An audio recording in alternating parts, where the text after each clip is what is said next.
All right. Welcome. We doing right on time as usual. Only 10 minutes late today. All right, so we got Umineko chapter 5 today. Pretty big cliffhanger last time. Natsuki received a phone call from some mysterious person who said, "Hey, Mom, it's been 19 years. How you been?" That means Natsuki perhaps has... It was a boy. It was a male, for sure. Sounded kind of like Battler with the voice acting. So we got a potential answer to who the other Battler might be if there are multiple Battlers. Wherein, you know, there was one born of Asumu and then one born elsewise. And the one that was born elsewise is also the above the board and the one that was on Rokkenjima. So kind of neat. But to let people get in here and catch up and everything, we're going to do the dolls first. Little bit of a warm-up for today's stream. Get our brain moving. Oh, I forgot about Myrtle. Hold on, we got to get Myrtle in there too. Myrtle is sick. We'll go through these as we do. Try to do some of them quickly. If any are taking too long, we'll... 1989, 580 million hard. 1989, okay, late 80s. Bass. Not a lot of drums.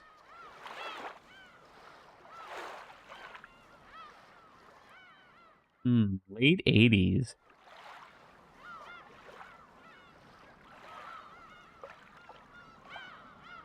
I feel like it goes like...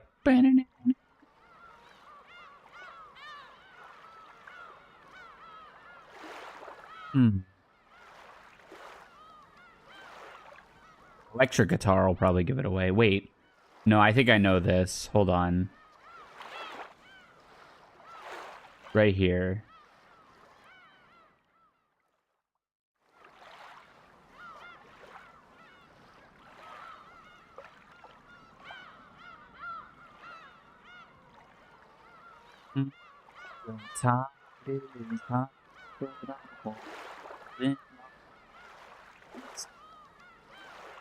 No.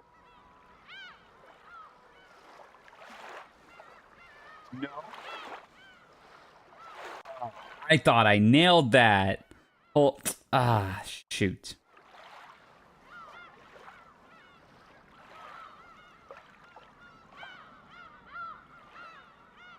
We gotta skip.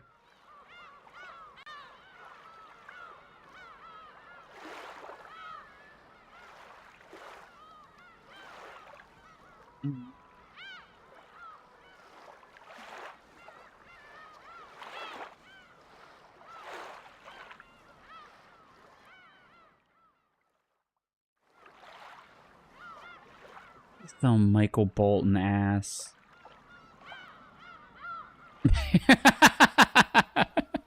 Oh, yeah, right there waiting, right? Yeah. I knew it. Okay. Got it on the par. That's what we like. That's what we like. Crossword. Cool for swabbing the deck. Mop. Doorbell sound. Chime. Vertical lines on graph in math. Y-axis. No, that's wrong, right? I don't know. Crept around in a weaselly way. Topsy-turvy. Bungled situation, a mix-up. Wait, maybe we're right. Signs of things to come. Omens. Axes. Nope. Y-axes. Bothersome. Pesky. Skin bump. Something. Angel hair topper. Halo. And then this is Flunk. Nailed it. Clean. Connections.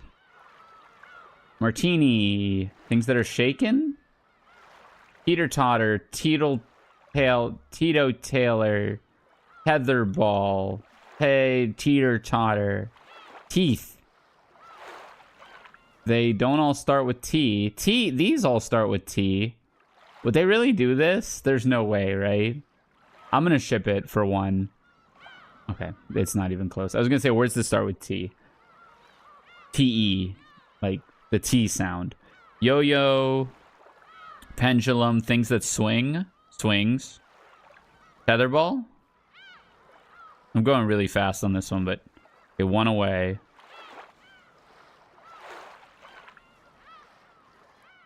Okay, pendulum, wait. That means swings or tetherball is part of it, as well as pendulum and yo-yo are probably there. Okay, let's go again. Blues, humor, desert, boomer, baby blues, baby steps, baby teeth. Nailed it. That was the purple? Okay. Teabag. Okay, monkey bars, swings, slide, tetherball. Things at a park. Tetherball is not one of them. Or swings is not one of them. Teeter-totter. Swings, teeter-totter. Park rides. Playground equipment. That means yo-yo, tetherball, and pendulum. Things that swing. Desert, humor, martini, Tito-Taylor. I don't know what a Tito-Taylor is. Teabag, martini, humor, desert. Things that... Oh, here. Things that can be dry. Desert, humor, martini. It's a 50-50 on Teabag and Tito-Taylor. I'm going to go Teabag. Things that are dry. I watched it. Found at the end of a string and chord. Described as dry. What is a Tito-Taylor? A Tito-Taylor is someone that... Oh, somebody who does not drink. So, how is that not purple? Dude, Connections? Connections kind of irks me sometimes. Framed. What movie is this? This is... And getting hit by a football. This is... In the snow? Is this Spider-Man? Van on fire. Church exploding. Asylum. Is this Cuckoo's Nest? No way, right? What the hell is this movie? This looks like some Naked Gun kind of movie. Isn't it called Naked Gun?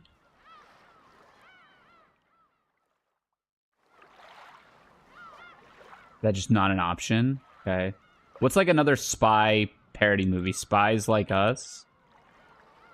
Like a spy comedy. This is not Austin Powers. I know for a fact this is not Austin Powers. What's another like spy? Oh, what is the Get Smart? Hello? All right. How many of these do I have to come up with? I'm skipping. Okay, I have no idea. Oh, wait. Arnold? This is not Total Recall, right? This is some Arnold, like, Last Action Hero or something. Running Man. Hello? It's not Total Recall, right? True Lies. Okay, I've never seen True Lies. Guess the game.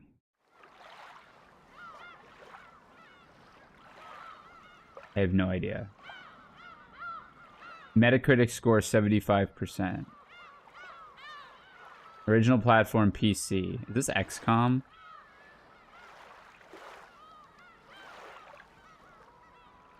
Oh, I skipped. This is not XCOM. This is Armored Core?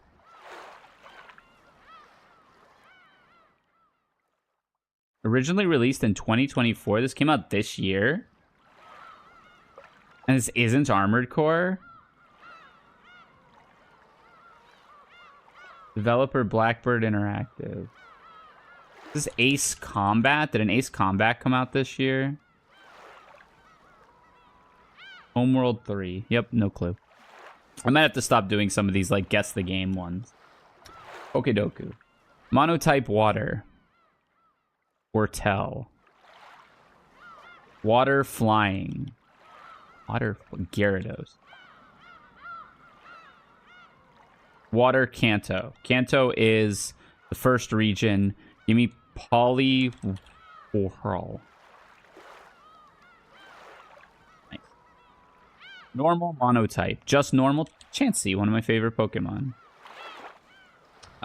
Flying normal. That's a Pidgeotto, if I've ever seen one. Kanto normal. Give me Taurus. 7.2% is kind of high. Wow. Monotype first in its evolution line. You ever heard of monotype first in its evolution line?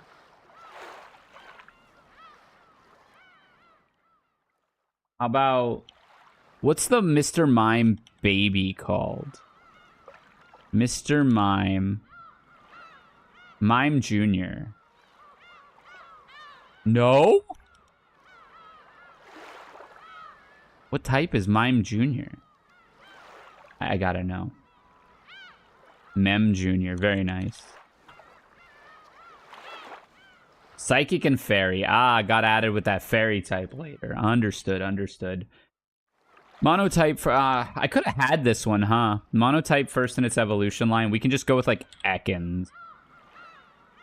0.5%. Huge. Flying first in its evolutionary line. A little, Spearow. And then this Kanto first in its evolution line. We obviously get that. How'd we do? I don't know how you, like, tell how you did.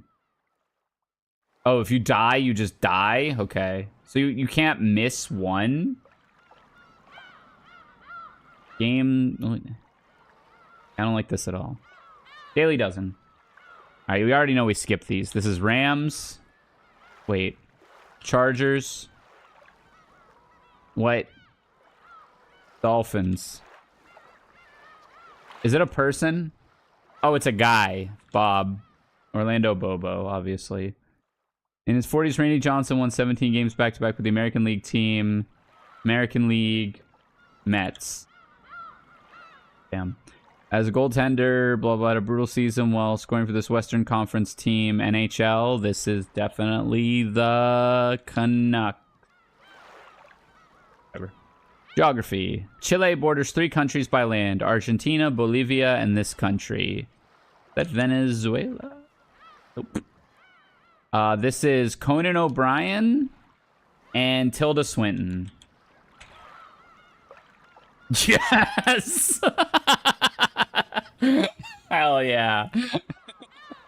Chain restaurants. Gather around the good stuff was the slogan which used by this major pizza chain. Gather round the good stuff? DC's? I don't know why I thought it would be that. Running from Lacey Chavert versus Eliza Thornberry. Love the Wild Thornberries. Rami Malek won an Oscar for his portrayal, and this was in Bohemian Rhapsody. This English indie rock band is known for its 2010 Dog Days Are Over. Oh, this is Florence and the Machine. I love Dog Days Are Over. Would I like to double dip? Let's try an actual pizza chain restaurant that might be a little bigger. And I'm going to just go with Domino's, because I like Domino's. Still got it wrong. It was Pizza Hut. Geography was Peru. And these don't matter. There's no way I would have known. Oh, it was the Yankees. I was in the right state. Nice. Box office game. Probably going to skip that for today. This, well, 2011. February 2011. Sony Pictures. It made $15 million its first week, which doesn't seem very good. Sony Pictures. Light and Meester. Holy moly. What is this? 2011? 2,000 colleagues, 8 million roommates. Which one will you get? What is this flick? This is a fuck you, it's January movie if I've ever seen one. When Sarah, a young design student, arrives in college, she's eager to finally get to know the big city. Her wealthy roommate Rebecca is more eager to take Sarah under her wing. The two become close when Sarah begins to branch out and make friends on campus. Rebecca becomes resentful, alarmed. Sarah moves in with her new boyfriend. Oh, this is probably like... Was this called like Frenemies? No. I don't know. We'll come back to that one. Universal Pictures, 9 million the first weekend. Yeah, this is definitely... Fuck you, it's January. Richard Roxburgh. The Only Way Out is Down. Journey to the Center of the Earth? No, dude, right? I don't know. This is bad. Paramount, this is its third week. 50 million total. Natalie Portman. Paramount pick. This is Black Swan?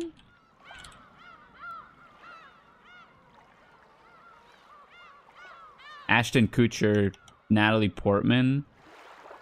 Is this Friends with Benefits? No, I think that was Mila Kunis in that. Weinstein Company, Monka. 83 million. Colin Firth. Jeffrey Rush. Colin Firth, Jeffrey Rush. I got nothing. Find Your Voice. This is Friendship Has Its Benefits. This is not Friends with Benefits. The tagline is Friendship Has Its Benefits. Bro, I give up. The Roommates. Master Diver Frank McGuire is I don't know, dude. Sanctum. Yeah, look at these shit movies. Emma's a busy doctor who sets up a seemingly perfectly arranged room. She offers her best friend Adam a relationship with one rule: no strings attached. That's the movie. Find Your Voice. Blank, blank, blank tells the story of a man who becomes King George. Oh, the King's Speech. Yeah, this... Yeah. I do not connect that with Colin Firth frequently. I don't know why. And then Sony Pictures, 5 milli. Seth Rogen. Seth Rogen in 2001. Jay Cho. Is this Funny People? Breaking the Law to Protect It? No, this is Observe and Report. No?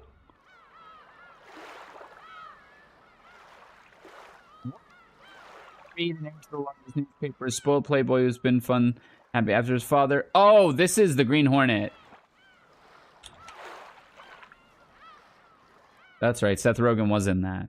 Okay, we bombed the hell out of that. Myrtle. Do we have time for Myrtle? Probably.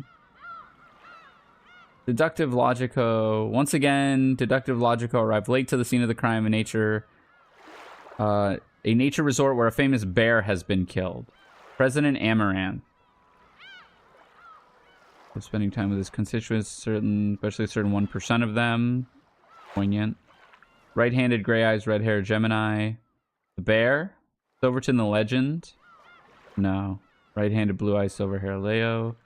Duchess of Vermilion. Okay. Suspects, weapons. We got some poison tea. Perfect for Umineko. Each suspect brought one weapon, blah, blah, blah. Yep. The Duchess of Vermilion never set foot in the high-end tent. Okay, that's straightforward. She did not set foot in the high-end tent. President Amaranth was lugging around a heavyweight weapon. That would have to be the pair of gardening shears.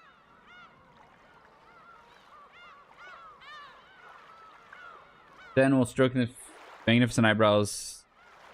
The three side, knowing the innocent would always tell the truth while the guilty would always lie. By deducing which of them must be lying, they could find the guilty. Okay, neat. President Amaranth. Not to be rude, but a pair of gardening shears was by the old pine. Silverton said, let me tell you how it is. I brought a deck of marrow cards. And the Duchess says, speaking as a Duchess, Silverton the Legend was at the party lake. Okay. So essentially what you have to do here is you have to assume that they are telling the truth and see if it leads to a contradiction. Because that is not the case, none of these lead to a contradiction. Let's assume they're lying and see if that, what that does. Not to be rude, but a pair of gardening shears was by the old pine. So let's say the pair of gardening shears was actually by the old pine.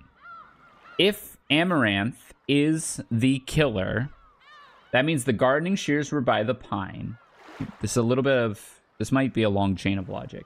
But if Amaranth is the suspect, the gardening shears were by the old pine, meaning this guy was at the old pine, meaning she was at the party lake, meaning that puts this person here, right?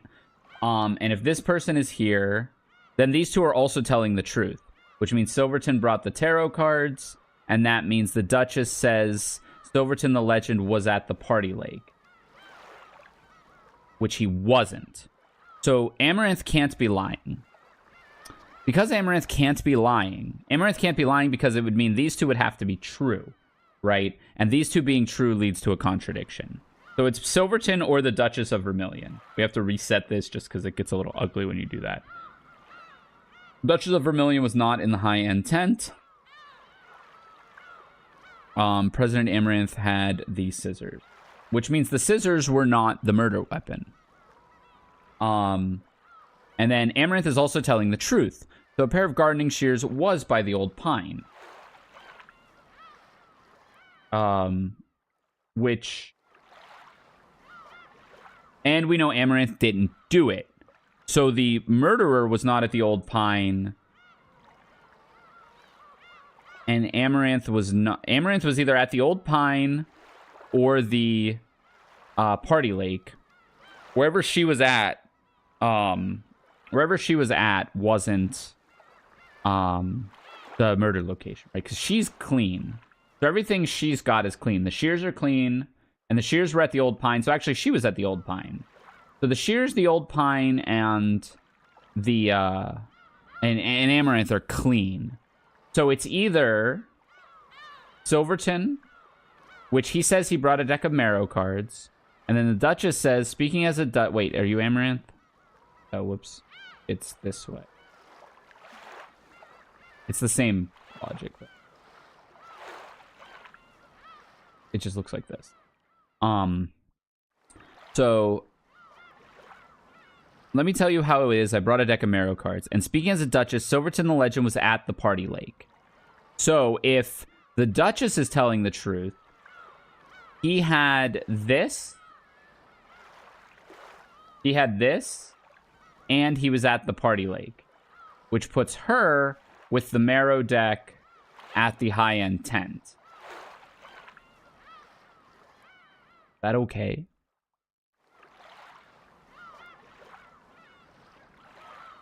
I think I'm missing some.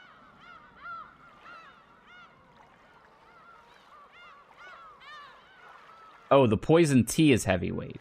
That changes everything. So, sorry. We know that the Duchess of Vermilion never set foot in the high-end tent. And we know the President Amaranth had the tea, not the shears. So actually that changes a little bit. So that changes our logic here. Let's assume Amaranth is lying again now. A pair of gardening shears was by the old pine. Meaning the pair of gardening shears was not by the old pine. And then it means that he had the Marrow cards, which means she had the gardening shears. And then Silverton the Legend was at the party lake. So we know that there were no gardening shears at the old pine. Again, she has the gardening shears. So then she must be at the party lake. But she's also saying that Silverton was at the party lake. So yeah, if this still breaks, if we assume that Amaranth's lying, which means Amaranth is innocent. Amaranth is telling the truth. So Amaranth has the tea, and never set foot in a high-end tent is the Duchess. And this is true. A pair of gardening shears was at the old pine. So similarly, the Duchess of Vermilion, if she has the gardening shears, she was at the party lake. And let's go this way now. If Silverton is telling the truth, that means she has this. She's here. He's where? And then this is a lie. Silverton was at the party lake. Which is a lie. Because it puts her at the party lake. It puts him at... Wait. Hold on. I messed something up. A pair of gardening shears was by the old pine. Gardening shears was... So she was at the old pine, excuse me. And then she would be saying he was at the party lake, which would be a lie. That would do this. Does that break anything? He had the marrow cards. That means the marrow cards were there.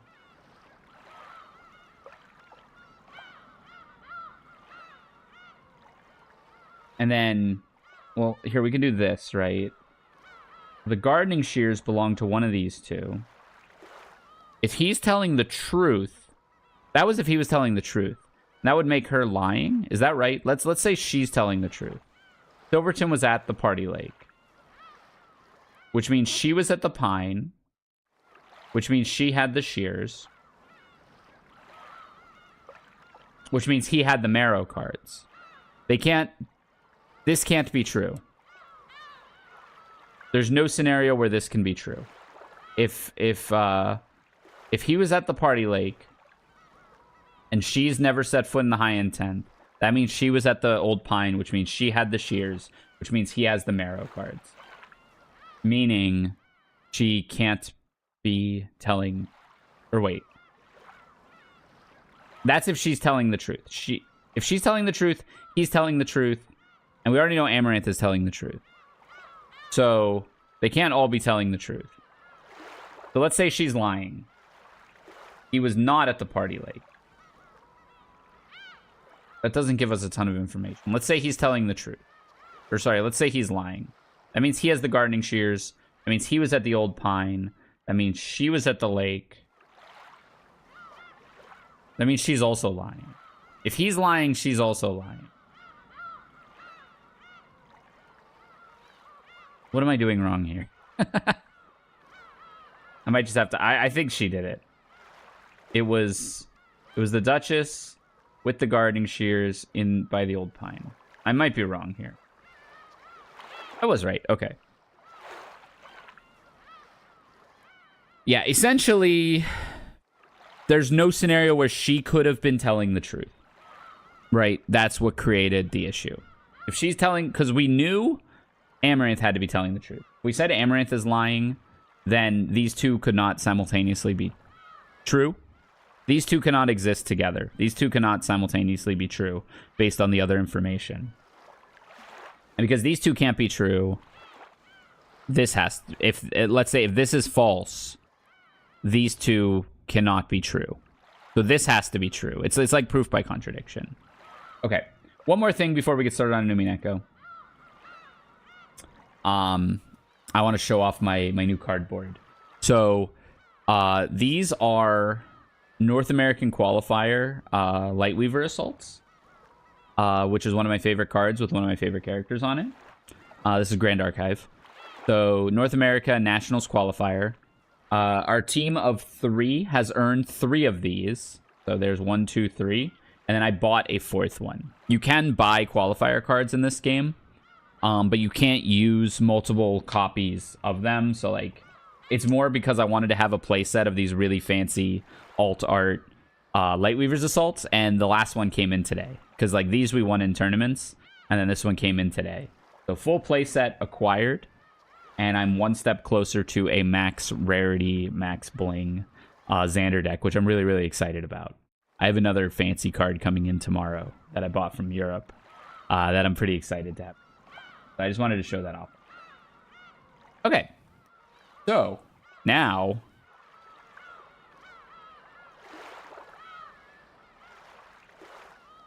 Okay. Now we got Umineko to grind, yes?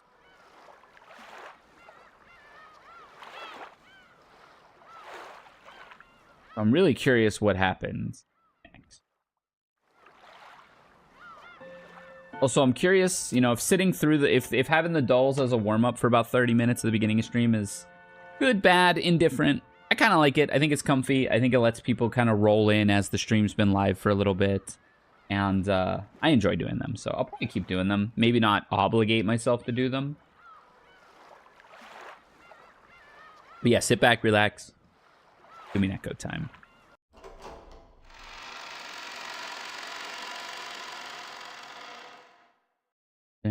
Oh my god.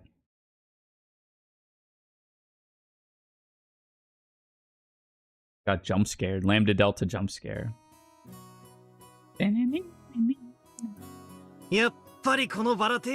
This rose garden really is a masterpiece. It's gotten even more awesome than it was 6 years ago. You're so lucky to have this as your yard. Are you kidding? For me, it just makes it a longer walk to the harbor. What is going on here? Hello, X. We're playing Umineko When They Cry. This is part 28 of the entire series. We're in episode 5, chapter 3 or so. That's a real pain. That's a pretty luxurious worry. Getting to say hi to the roses every morning must be awesome. You must get late after saying hi to so many roses. Shame about Angie, though. I hear her stomach gets upset easily, right? Apparently. It's probably her intestines that are weak. She's 6, dude. She's almost always got the runs. Ugh. You shouldn't say something like that about a lady. Oh, sorry about that. Yeah, I forgot. Nothing comes... Oh my god. Battler, what the hell, dude? Nothing comes out of girl's butt but marshmallows, right? So Angie got sick and the marshmallows turned into syrup. He is disgusting, yeah. Smack him. That's way over the line. George and Jessica slammed a knee and a fist right into either side of Battler's gut. We know how strong those are. Smack thud. The smack thud was probably the sound made when his knees hit the ground as he fell over. Normally, Battler possessed the good sense you'd expect of an 18-year-old man. However, it seemed that this reunion had brought him back to the mental age of 6 years old. And bit by bit, Jessica and George realized they were also returning to the way they'd been back then.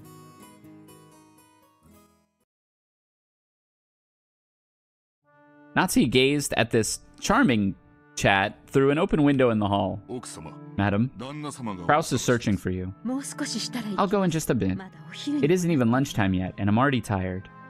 Just a few moments ago, the sparks had already started flying between them and Ava's group. Interesting little side note, Natsuhi has a lot of headaches, right? I remember Angie would get headaches as she would try to maintain the summons of the Seven Sisters of Purgatory. So maybe Natsuhi maintaining the image of Beatrice and Kinzo in her own head is giving her these headaches. Just a few moments ago, the sparks had already started flying between them and Ava's group. The others had pounded on Kraus and Natsuhi over and over to get Kinzo out of his study. Apparently, they hadn't been fully tricked as last year's family conference after all. There are no problems with father, right? Correct. Leave it to me. Shannon and Cannon are also fully prepared to handle today's arrangement. Kumasawa's a good liar, so I'm not worried about her. But I am concerned about Dr. Nanjo. I get the feeling he's bad at hiding things. Leave that to me. I intend to support Dr. Nanjo from nearby as much as possible. It's so reassuring to have you there. It truly does help a lot. Without your strength, we wouldn't be able to succeed. I am honored by your words. Huh? Oh, right. Okay. This is the in-game Beatrice, not the above-board Beatrice. Don't worry, the closed room barrier on the study is perfect. As long as the barrier remains unbroken, no one will be able to expose Kinzo's secret. Yes, I understand. Phil, you heard that conversation in the parlor just now, didn't you? Indeed. It seems that some considerable suspicions were aroused last year. The terrible toxin has accumulated and is being spread all around. It seems this year's conference really will be crucial. We might be able to overcome this year somehow, but there is such a thing as pushing our luck. It's probably best to assume that next year won't be manageable. With this much of the magic-resisting toxin filling up the place, it will probably be difficult to preserve Lord Goldsmith's magic for yet another family conference. Who are you?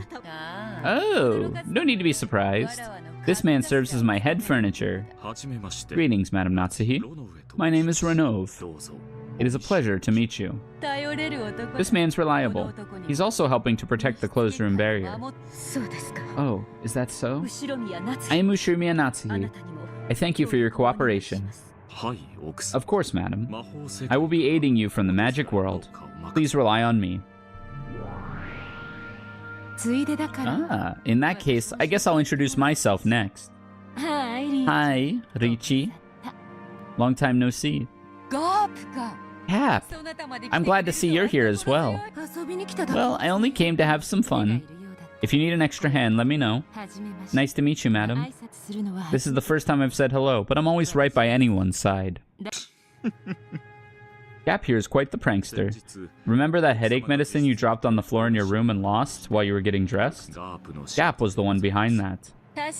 Whenever you set something small down somewhere and can't find it later, it's always a good idea to suspect that it's one of her pranks. Long ago, she used to tease me all the time. Is that so? In any event, this is... What the f...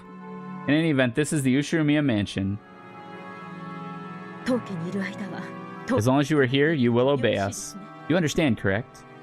Of course. We understand. Think of me as Genji of the magic world, and give me orders whenever you wish. Even I know how a guest is supposed to act. I won't let the landlord lose face. You can count on Renove and Gap. However, the magic world and the human world are two different sides of the same coin. I understand. Of course, I will do all I can in the human world. Let's work together and protect Father's secret. Indeed.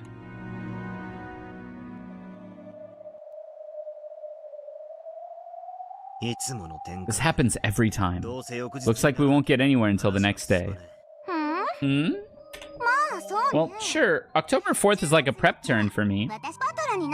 If you don't feel like doing anything, why don't you just sit around until October 5th? I'll call you after the first 6 die. Of course, that was an incredibly irritating way to put it. The fight won't start until the crime occurs. However, waiting for the crimes to start would mean turning a blind eye toward the murders of the first Twilight. In other words, it would be the same as being content with the fact that 6 people will die. Did you know? They say that in chess, the player who moves first is twice as likely to win. Although that can change as the tactics of the match progress. Don't they say that the second player has a much better chance at a draw? Even I know the phrase, the first to strike wins. So what are you trying to say? This is why you're so incompetent. Seriously? Are you listening, Battler? There do exist puzzles that can be solved even on October 4th. You know which one I mean? Which one would she mean? Oh, the umbrella. You don't mean... No, but... Well, watch and see, Battler the incompetent. I bet it's the umbrella. I have a general idea of what these witches are talking about. I've tried solving it several times myself in the past, but I still haven't found anything resembling an answer. On the contrary, I still can't even understand why that puzzle exists. That's right, the reason it exists. Why did Beto prepare a puzzle like this in the first place? We all discussed it together from time to time in past games. However, I've started to avoid thinking about it, under the assumption that there's no point in trying to solve a riddle that can't be solved. This time, I should change my viewpoint. I should just focus on surface level stuff, like the truth of the riddle and how to solve it. What's more important is why the riddle was set up in the first place and displayed for us to see. That's what I should be thinking about. The one proposing that riddle was Beatrice. Even if I can't solve it, I should be able to try to figure out what Beto was thinking when she showed us. Okay, this time, I'm spinning the chessboard around. The witches keep calling me incompetent. Let them laugh. They aren't my enemies. I'm continuing our match, Beto. I guess it's the umbrella? It's gotta be, right? Can't think what else would have happened on the first day that would be considered like a mystery or a puzzle. Unless you're talking about the epitaph straight up. Oh! Looks like it's finally started raining. Dang. Wish the only downpour was the one inside my heart. The people in the parlor noticed raindrops that were starting to drip down the window. Now we have nowhere to run until the family conference ends. The same thing goes for Nissan. I won't let them escape, you can be sure of that. The cards we're holding aren't bad. Nissan's just bluffing. I'll make certain he surrenders. Well, there's more to a deal than making your opponent lose. You've got to get a pitfall ready. Praise them a bit, and convince them to stand on it of their own accord. Pitfall? Pitfall is a really curious word there, Hideyoshi. Are you Gap? Hideyoshi's right. We pressed them a bit too hard last time, Ava. That was perfectly reasonable, considering it's Nissan we're dealing with. Hey, Evan. Looks like Rose has fallen asleep. She was complaining about how early she woke up this morning. Well, I guess there's nothing wrong with taking a nap. There's a chance we might be forced to spend all night on this. Getting a nap in now is probably a smart idea. Out of consideration for Rosa, who'd fallen asleep on a sofa, the others quietly left the parlor. Yeah, and Maria's left out in the rain. Okay, this is the puzzle. Unaware of this, Rosa slept. After telling Maria to just stay where she was after that tantrum over not being able to find her rose, Rosa slept, unaware that the rain had started to fall.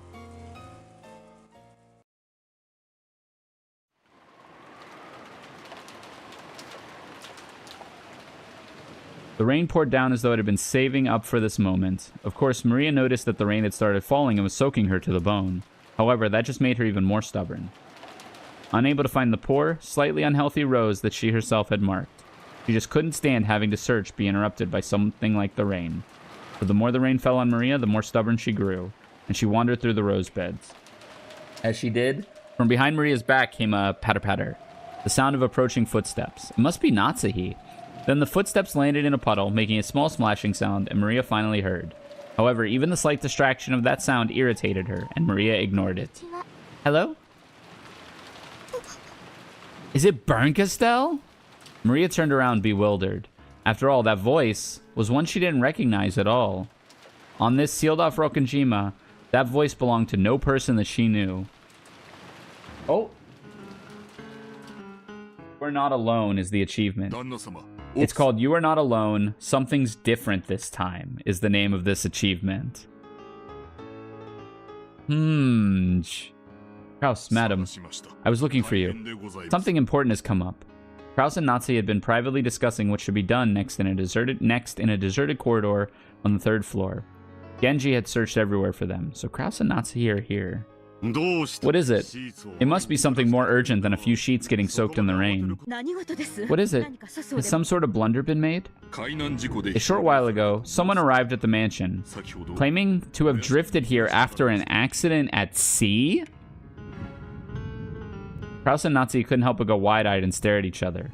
This was the first time they'd ever heard of someone coming to this island uninvited. This is the 18th person? Someone drifted here? Is that true? The poor thing. Treat this person politely, like a guest. What are they doing now? Dr. Nanjo is performing an examination. He hasn't finished yet, but from what I can tell by looking, the drifter seemed tired, but uninjured. Thank goodness. Natsuhi and I are having an important conversation right now. When it's over, we will go check on this person. Please tell us the drifter that we want them to feel at home. Certainly. When Genji bowed deeply and started to leave, Natsuhi called him to a stop. Genji stopped walking and Natsuhi jogged up to him. Genji, is this drifter a man? No. He is a young woman, about the same age as Milady. Okay. We did see Bernkastel in the mansion during the game. They're rewinding the game for Battler's sake, but Bernkastel was like on the island at the end of her and Lambda Delta's game. A woman? I see. Very well, back to your work. She looks kind of like Milady. Is it Beatrice? Milady is Jessica, right? The parlor of the mansion was bustling. The adults gathered, worrying about the health of this sudden guest. Well, if she was able to walk all the way to the rose garden by herself, her life probably isn't in danger. Beatrice? It always helps to be prepared. It's probably all thanks to the life jacket. Without that, she might have drowned. What kind of girl was she? Older or younger than George or Jessica? She was younger than Jessica. She wore a life jacket and a swimsuit. It looked like she was all tired out. She swam over here. If she washed up somewhere near the harbor, that must have been a rare bit of luck amid disaster. It would have been terrible if she'd landed on the opposite side of the island. Still, you must feel sorry for her. With this weather, the boats won't be coming. I imagine she'll be stuck on this island all day tomorrow. At that moment, the door clunked open and everyone looked in that direction. Would anyone like some tea? It was Goda and Cannon, with the latter pushing a serving cart laden with tea set. Goda understood well that doing a little extra at times like this would earn him points. The relatives, hungry for information, crowded around Goda. He ordered Cannon to serve the tea and became the sole object of the relatives' attention. Goda, how's that kid doing? Does it look like she's okay? Well, I don't know about that. But there is no need to worry. Dr. Nanjo is giving his full attention to taking care of her. And Kumasawa and Shannon are with him. Please, have no fear. Why not relax with some black tea for now? Come, Cannon. Quickly, quickly. Serve it. Cannon knew this tea was just Gota's way of earning points, so he lined the cups up with a slightly sullen air. Ugh. I'll help too. That's okay. You can just wait there, Maria. I want to serve tea. Didn't you talk with Dr. Nanjo? Did he say anything? Yes. When I met him a short while ago, he said that there weren't any serious external wounds. From what I could tell at a glance. Just as Gota successfully captured the gazes of all present and was about to start talking knowledgeably on the subject, Nanjo returned. Of course, Nanjo instantly became the center of attention. Cannon turned his back on Gota, who seemed downhearted. Nanjo, how is her condition? Does it look like she'll be okay? Not to worry, everyone. She is fine. She had no injuries at all, and seems to be quite worn out, but there shouldn't be anything to worry about tonight, as long as she doesn't develop a fever. That's good to hear. We're lucky enough to have a doctor, but this is no hospital. Everyone was relieved to hear that the girl was in good health. When Nanjo gave the more detailed results of his examination, concluded by saying that she was young and should therefore be fine. Everyone who no longer fell under this description nodded in assent. Ooh, boats really are scary. Fall. Battler was right. Maria, let's not tell Battler about this. Oh, madam, Kraus. Gota, who had lost his nerve and was handing out cups, called out in an excessively loud voice. Apparently, he was that desperate to get everyone's attention. How's the guest? Yes, sir. Her condition is not serious.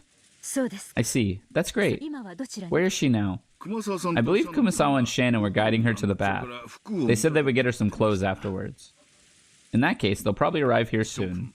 Everyone? This may be the day of the family conference, but we have a guest brought here by an unfortunate accident. He wasn't invited, but I want you all to welcome her. Yeah, who could disagree with that? I'm all for it. Same here. Didn't Mom always tell us to be nice to girls? Maybe, but you needn't make that your life's motto. Probably best if we call George and the rest over here too. Let's all greet her together. But wouldn't that just make her more uncomfortable? Ava stood up and made a phone call to the guest house. At that moment, they heard the sound of a knock, followed by Genji's voice. It is Genji. This guest has arrived. At those words, everyone fell silent, and the people who had been sitting stood up straight. Genji came in first, opening the door slowly, then moved off to the side, bowing deeply and urging the guest forwards.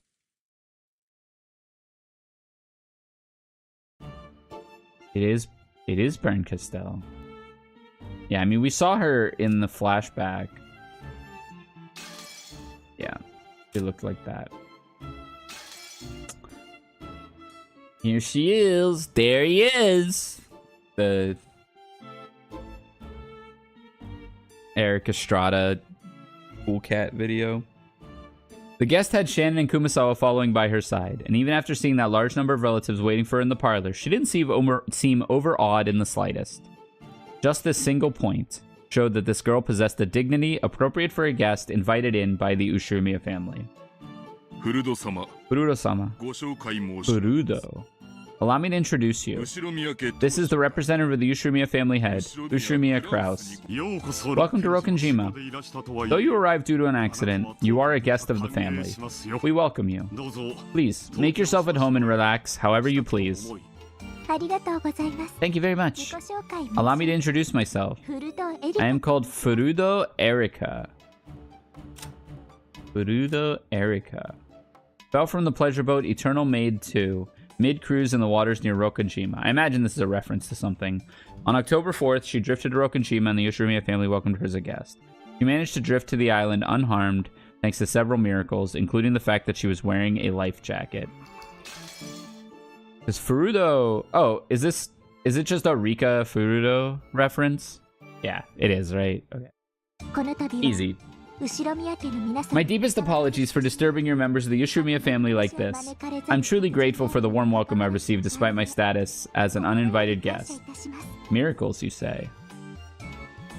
This was greeted by an impressed sigh arising equally from all corners of the room. The clothes she had been lent were probably Jessica's formal wear from long ago, but the composure of her introduction didn't shame those clothes in the slightest. The girl's name was Furuto Erika. She looked slightly younger than Battler and Jessica, but her composure and mannerisms were beyond what anyone would have expected from a high schooler, almost as though she was a well-to-do family's daughter. Wait a sec. Who is this? With an incompetent like you as the main character piece, the game wouldn't go anywhere. That's why I've placed myself there as a piece. Well, it's just a bit of a bonus. Even in a closed circle, it'd get boring to see the same crew every single time, right? Wait, quit messing around. This piece doesn't exist on Beto's game board. Beto and I won't acknowledge it. This is Beto's game board, right? If Beto refuses, then I'll consider it. What do you say, Beto? Dead. Beto was unable to answer. Lambda Delta grinned triumphantly. Want to try complaining about the rules and stepping down from the game?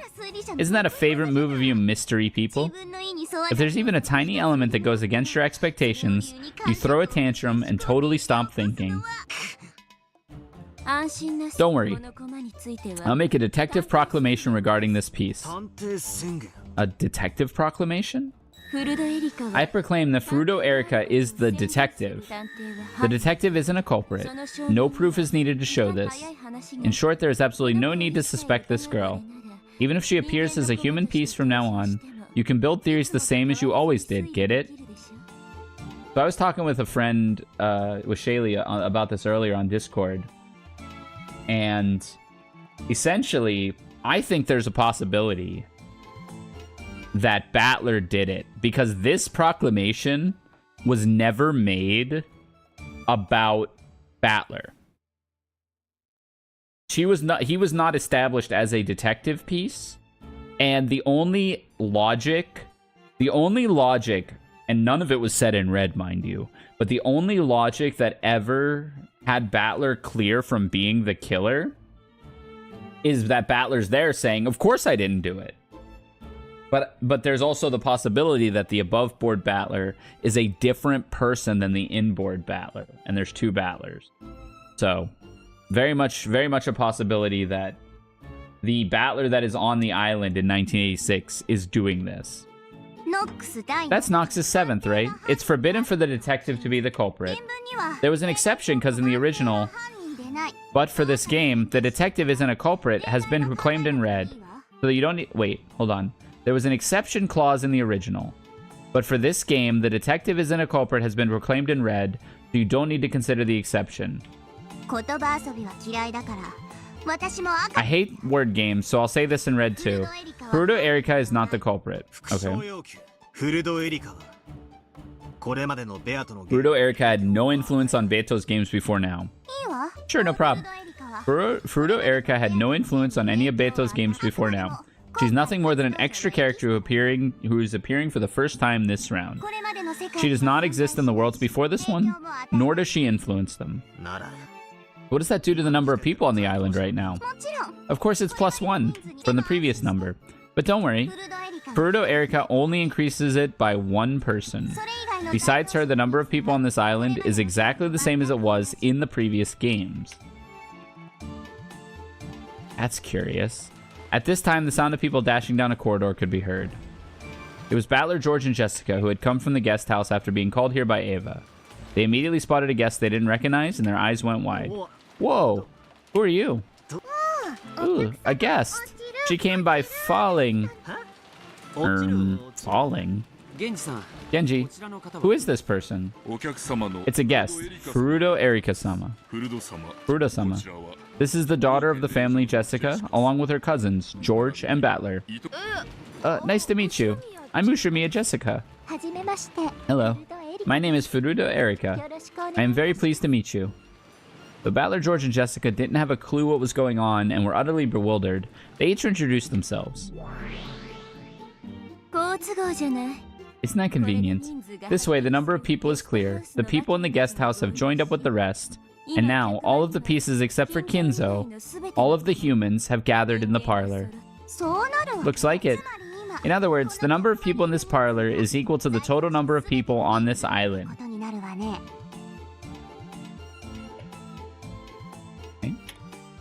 There were supposedly 18 people on the island, but since grandfather's actually dead, that becomes 17.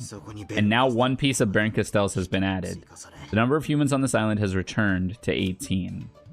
4, 8, 12, 16, 19, including Kinzo, so yeah. I glanced around at the humans in the parlor. The guest, Furuto Erika, and behind her, Kumasawa and Shannon. Off to the side was Genji. Uncle Kraus and Aunt Natsuhi were welcoming the guest.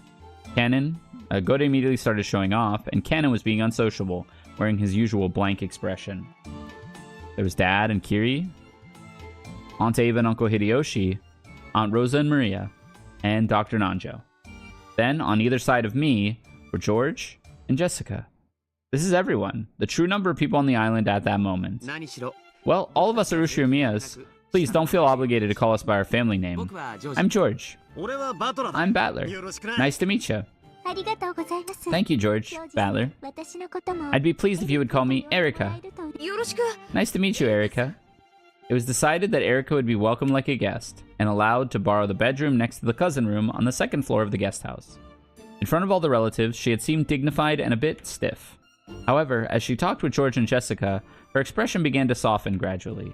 And so, the detective, Furuto Erika, was placed on the game board.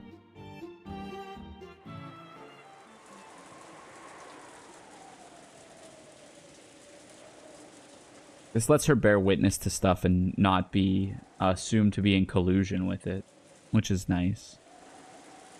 I'm surprised Jessica's old clothes suit her so well. Kumasawa made the decision on her own to use Milady's old clothes. Please forgive her. The clothes Erika wore were Jessica's old formal attire. Though the guest possessed a dignity that would put most adults to shame, her body was still physically similar to a middle schooler's. Jessica's old clothes fit her perfectly. Not to worry. They match the guest perfectly. If she likes them, we may even let her keep them as a sign of friendship. Certainly. Thank you very much. Have you contacted the police and her family? Yes. They seem to have been quite distressed. By the way, our guest really was involved in an accident, right? She herself said she fell from a boat as it was returning to port. Is there anything to back up that claim? I checked with the Coast Guard. It seems she fell from the rear of a pleasure boat, unnoticed by the others on board. We don't know the exact location she fell from, but it was probably somewhere near this island. It was foolish to play on a boat with such a bad weather forecast. However, is it really conceivable that she nearly drowned in the nearby waters and drifted to this island? It's not impossible. Tales of drifters washing ashore exist in several of the islands around this area. Hello, Kalia.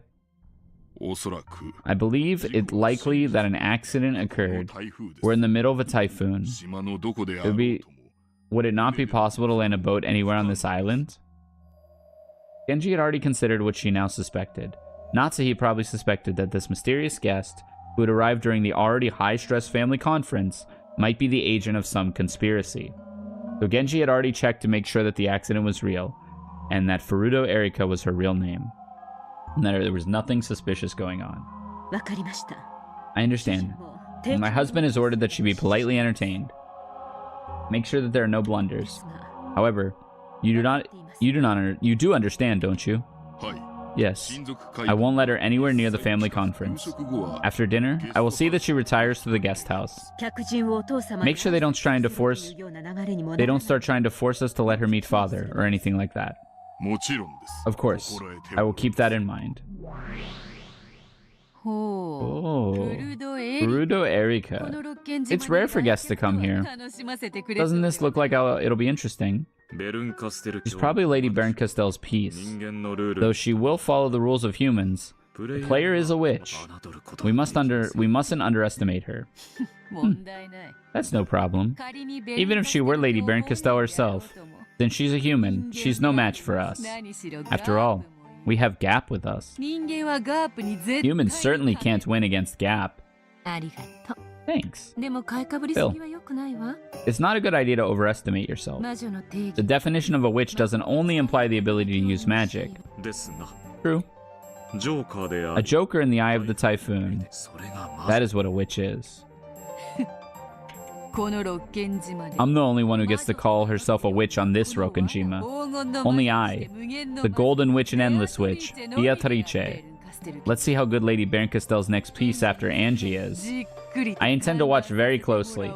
This is interesting. So the Beatrice that only really presents herself to Natsuhi and the servants knows about all the other games.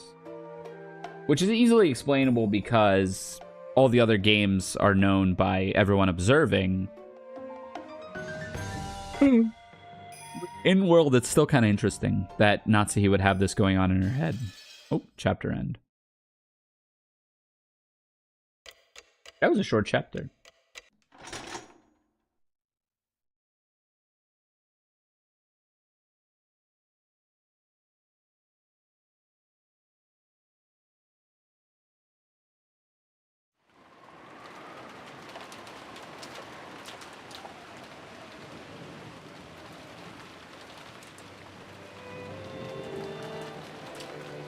See how long the next one is and then decide if we do one more or stop at that point. Because we've been doing about 2 chapters a night. Erica's seat was the lowest one in rank. In other words, it was at the inferior end of the table. How do I feel about this chapter so far? I'm liking it. It's interesting. I think it's got to ramp up a little bit. I don't like that Beatrice isn't really participating in it. But I do like that the stakes are pretty high here, and I think we're going to learn a lot of new stuff. One, because we're in the answers arc now, rather than the questions arc, and 2, because I think Bernkastel will, like, basically be on lethal here, will be on the winning move, and something will happen, but it'll give us a lot of info to move forward. I'm actually going to BRB and use the restroom. So I'll be right back. I'm not going to run an ad. I'll just be like a minute. I'll be right back.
The seat at the high end of the table was empty. If you spun the whole thing around, it sort of looked like Erica was the host of the dinner.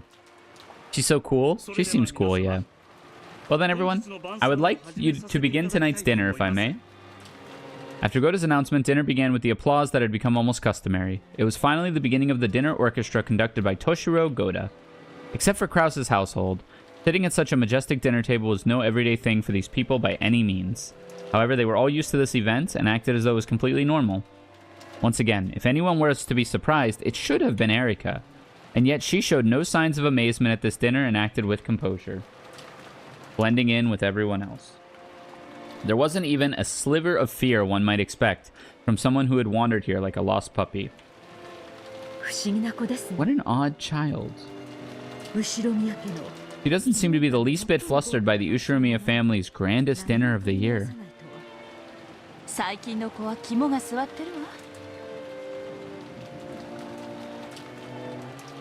Kids these days have nerves of steel. Definitely not something I dislike.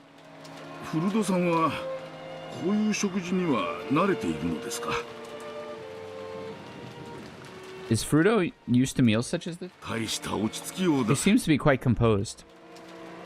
No kidding. She looks really experienced. Heck, I still get confused about which fork I'm supposed to use next. Was it this one or maybe this one? Ha. Without showing any confusion over the line of utensils in front of her, Erika gracefully ate her hors d'oeuvres. Hideyoshi had started joking around with her, gripping a fork in each hand. Of course, the president of a company in the food service industry like Hideyoshi obviously knew his table manners. However, thinking that Erika must be nervous over this dinner, he had intentionally spoken with a comic tone of voice. You just start on the outside and work in. If that's a pain, just ask for some chopsticks. If you're Japanese, you gotta love chopsticks. Chopsticks are so great.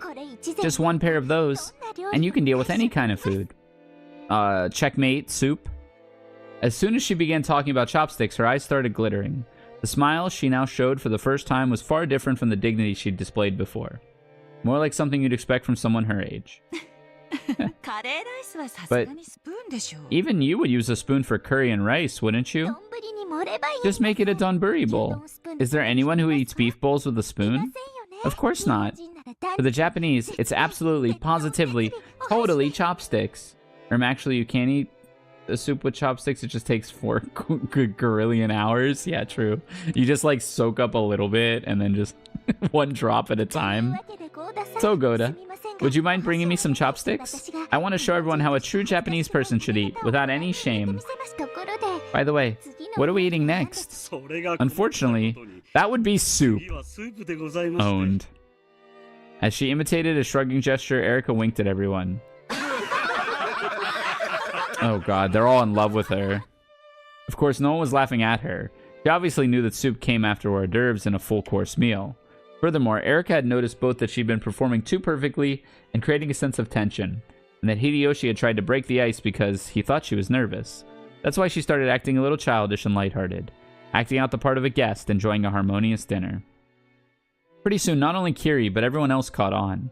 Though she was an uninvited guest, she was apparently worthy of participation in an Ushiromiya family dinner. Smart kid. Did she really just come here by coincidence? Don't tell me you secretly called your illegitimate child to today's family conference, Nissan, Monka. Huh. It seems that even she has the smarts to brighten the mood.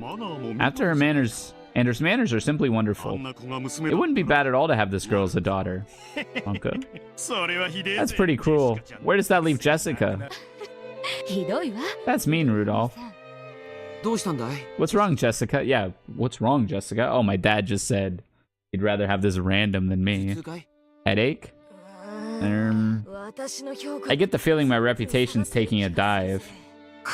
Well, if you're a daughter of the head family, you'd better not let her beat you. Try using those table manners and dignity Natsu is always training you with, and fight back.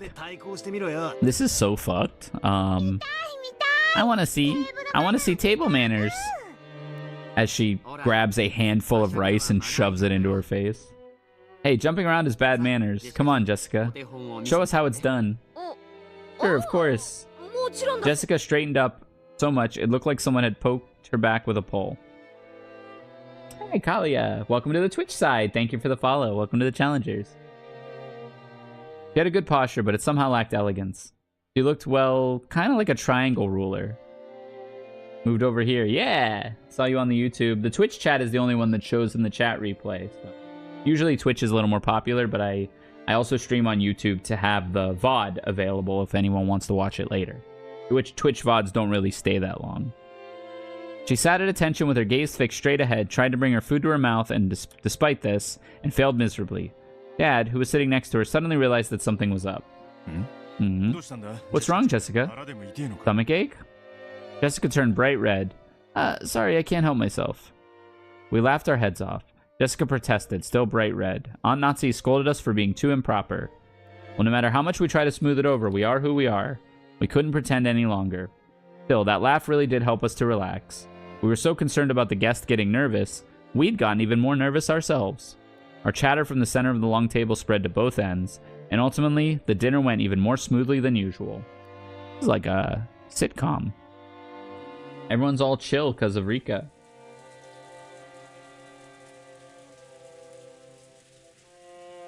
With some delicious cheese and coffee, our peaceful meal came to an end. Goda won unanimous acclaim and was praised for his skill by all present. After a short period of harmony following the meal, it was decided that we would return to the guest house. Normally, dinner tended to have a very dark atmosphere about it, and the adults would often keep that mood as they moved straight to the family conference. However, perhaps because this year's dinner had been oddly peaceful, everyone decided to take a break, the adults included. After eating, taking a bath, and relaxing while watching TV, I wonder if they'll gather again in the mansion with all this rain and resume that high-tension family conference of theirs. I'd rather not think about it. Apparently, Aunt Ava was getting really worked up, trying to convince the rest to start the family conference right away, but it didn't look like many people agreed with her. They would probably call it quits for the night. Since they had a guest house duty, Goda and Kumasawa were chosen to guide us to the guest house. Gotta be tough for him. Even after making and cleaning up such an extravagant dinner, he also has a late night shift at the guest house. I heard that Kumasawa, old as she was, would be going to sleep soon. It seems she was assigned a spare room. Allow me to guide everyone to the guest house. Erica, a room has been prepared for you. Thank you very much. Why not rest a bit? Are you sure you feel okay? That's right. I'd totally forgotten, but you nearly drowned and floated here, didn't you, Erica? You'd probably be better off taking it easy and getting to bed early tonight. I'm perfectly fine. On the contrary, I'm so nervous and excited that I doubt I could get any sleep. Then let's play. Let's play cards. Maria latched onto her, giggling. This lack of restraint peculiar to youth was very much like Maria. However, we really should be concerned for Erica's physical condition now. Maria, would you play cards with us? Maria, come play cards with us. Erica's tired. I like cards. Please let me join after I've had a short break. Ooh, alright.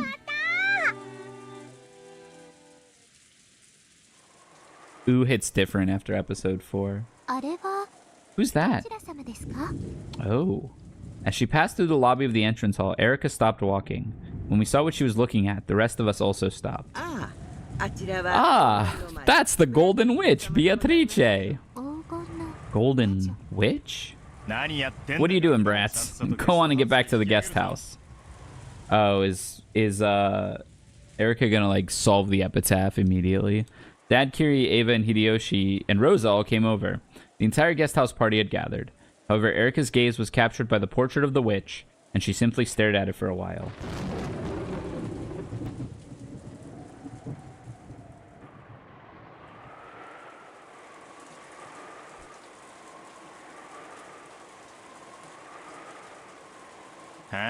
Yep.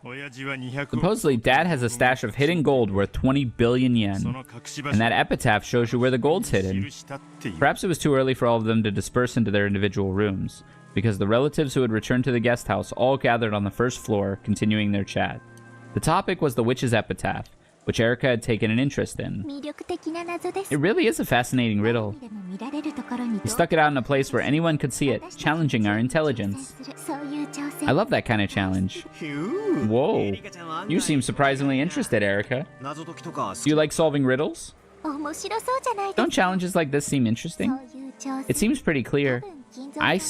Pretty clear that Kinzo wants to use that epitaph to choose his successor. When she said that, the adults stopped moving and slowly turned to face Erica. Why do you think that? Aunt Ava spoke with a coaxing voice. Though, every now and then, there had been whisperings among the relatives that whoever solved the epitaph's riddle might be given the family inheritance. This had been no more than wishful thinking, since such a thing had never been specifically stated. And yet, though she had only read it once, this outsider had already reached that conclusion. Well, yeah, she's metagaming. How had she come to it? No, that's not the problem. If you solve this epitaph, you can become the next head. He wasn't trying to make it sound like wishful thinking, but an outright fact. They closed in around her and asking why she was so sure. It's fairly common for an extremely rich person to relinquish his or her wealth to the solver of some sort of riddle. Furthermore, Kinzo didn't publish this epitaph in a newspaper. Hold on.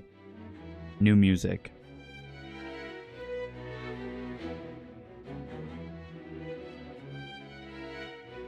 This goes pretty hard. Is this Erika's theme? Furthermore, Kinzo didn't publish this epitaph in a newspaper, but displayed it in his mansion. That means the riddle's directed at the people in this mansion. Oh, you're right. Since it's inside the mansion, there's no way for someone else to solve it. That means Grandfather's been challenging the people here. Good. Well thought. Just by the simple fact that the epitaph's inside the mansion, it's possible to figure out that much. At first, this Furuto Erika girl seemed to be the fairly silent type, but that apparently wasn't the case. As she grew excited by a challenge to a game of wits, she became much more talkative than I'd imagined. I see. Well, it does make sense that an epitaph inside a mansion would be there so people in that mansion could read it. But can you really be so sure that the one who solves it will be given the headship? If the treasure gained by solving the riddle were something small, I wouldn't even have considered that. That's right. The hidden gold is worth 20 bill. You might consider the gold itself to be the wealth of the Ushirimiya family. Inheriting something like that would be almost the same as inheriting the family itself. In other words, this riddle of the gold hiding place buried within the epitaph is nothing less than a way of selecting the de facto successor to the Ushirimiya family. The idea that the one who solved the epitaph would be chosen as the successor had been passed around by some of the relatives for a while now. However, since it had never been specifically announced, it was nothing more than an optimistic dream. Thinking this, they decided to abandon all consideration of this point until the details were made clear. Erika had clearly declared that this uncertain point was, in fact, true. If one of the relatives had said it, the people would have thought it to be merely an optimistic dream. However, when this was declared by a complete outsider, those words seemed even more credible. Everyone remained silent for a while, slowly considering what those words implied.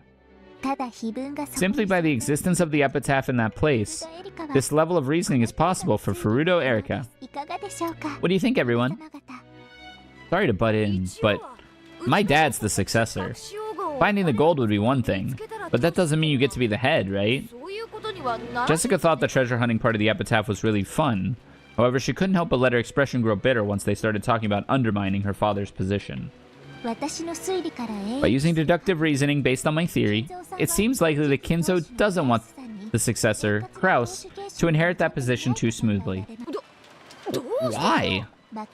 Becoming the head of the Ushirimiya family, with all the vast wealth it entails, would mean gaining a great deal of influence in a political sense. So under normal circumstances, the succession should be overseen rigorously, without letting any element of chance creep into the equation.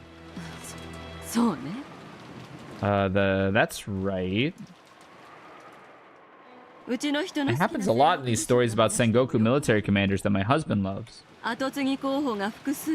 When there are multiple candidates for the successor, it usually results in an internal squabble. True. That's why it's important to clearly specify a successor, so you can avoid any trouble. Excuse me. Sometimes there's even a purge of all the competing successors. A purge, you said. The Sengoku commander Hideyoshi admired, Totoyomi Hideyoshi, made his son-in-law Hidegetsu commit seppuku. But it was rumored that he might have done this to make Hideyori, who was his real son and born after Hidetsugu, his true heir.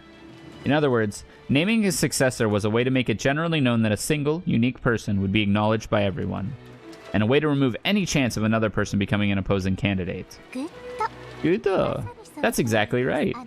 The only purpose for an epitaph like this would be to cast doubt on Kraus's position as the successor. In other words, if Kinzo wanted Kraus to become the head smoothly, he'd have no reason to go out of his way to display something so dangerous for all to see.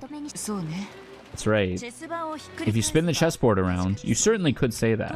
It would be odd if he handed over the position of the head normally, but only handed over the 20 billion in gold to the person who solves the riddle.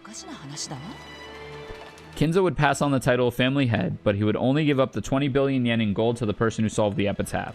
You really couldn't call this passing on headship in the truest sense. That's how it is. By this theory, we are able to doubt whether Kinzo truly acknowledged Kraus as his successor, simply by the existence of the epitaph in that place. This level of reasoning is possible for Furuto Erika. What do you think, Jessica? What the hell? How do you call that reasoning? That's bullshit. It's screwed up. Jessica let her emotions lay bare and glared at Erika. Erika, on the other hand, looked exceedingly calm with an expression that said, well, that's just the truth, right? I see. It looks like table manners aren't the only way this girl is fitting for the Ushiromiya family. It seems she really does match the family, even when it'd be better if she didn't. Okay, take it easy, Jessica. And Erika, let's leave it at that for now. Well, can we put all this successor stuff to the side? Anyway, there's no doubt that it's father's big question for us. It's 20 billion yen. Maria, what would you use it for if you found it? Ooh. The Golden Land isn't just gold. It's a sacred place. Uncle Hideyoshi kept trying to force himself to chuckle and improve the mood. Everyone else tried to play along, but Jessica's mood didn't get any better. So, Erika, would you like to have a go at the epitaph's riddle? Yes. My little gray cells are itching to get started. I'd like to start solving as soon as possible. George smoothly turned the conversation around. Just like the time she'd made everyone laugh in the dining hall, Erika looked about with gleeful eyes and jumped at the chance. I like it. Well, since Erika seems so interested, let's all try to solve it together, just like last year. Ooh, they tried to solve it last year. Interesting. I'll make some coffee. Raise your hand if you want some. Not for you, Maria. You won't be able to sleep. Ugh, I want to drink coffee. Don't they get you excited? Riddles like this? I love them. Erika said that and smiled. Though she must have known that she'd tricked Jessica off and made the atmosphere sour. Hi, Light. How's it going? She just smiled nonchalantly.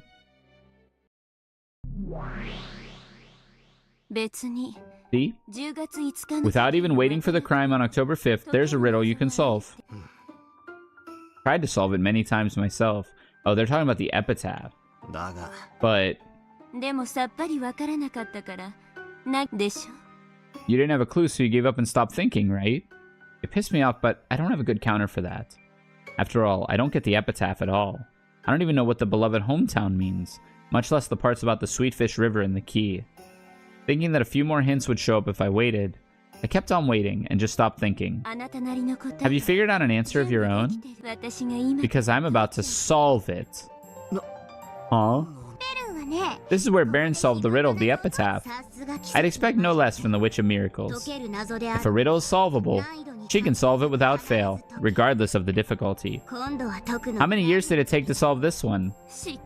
That's rude. I only fished through a few hundred fragments. Oh, cheating.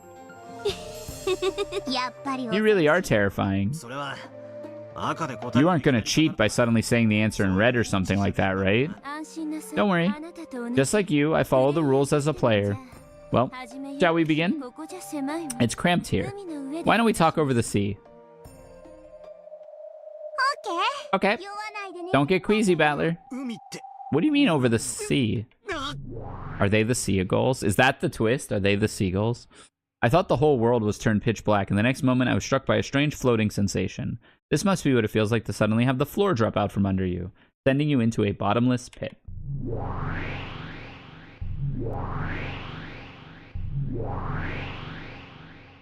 When I looked, I saw that the two witches and I had been thrown into a pitch-black universe. In this space, every direction was covered in an endless darkness, and it felt like a limitless expanse filled with countless glittering objects. Some people might have likened it to the depths of an ocean where innumerable sparkling fragments drifted. Whoa. Didn't she tell you not to get queasy? If you want the concept of gravity, just create it yourself, okay? Come on, calm down and look at us. Don't we look like we're just fine? Believe that your feet are on the ground and that you're being controlled by gravity. If you do that, you'll find your equilibrium. Yes, the two witches are standing normally, as if their feet were planted on a transparent piece of glass. I'm the only one floating about like someone in a rapidly plummeting elevator.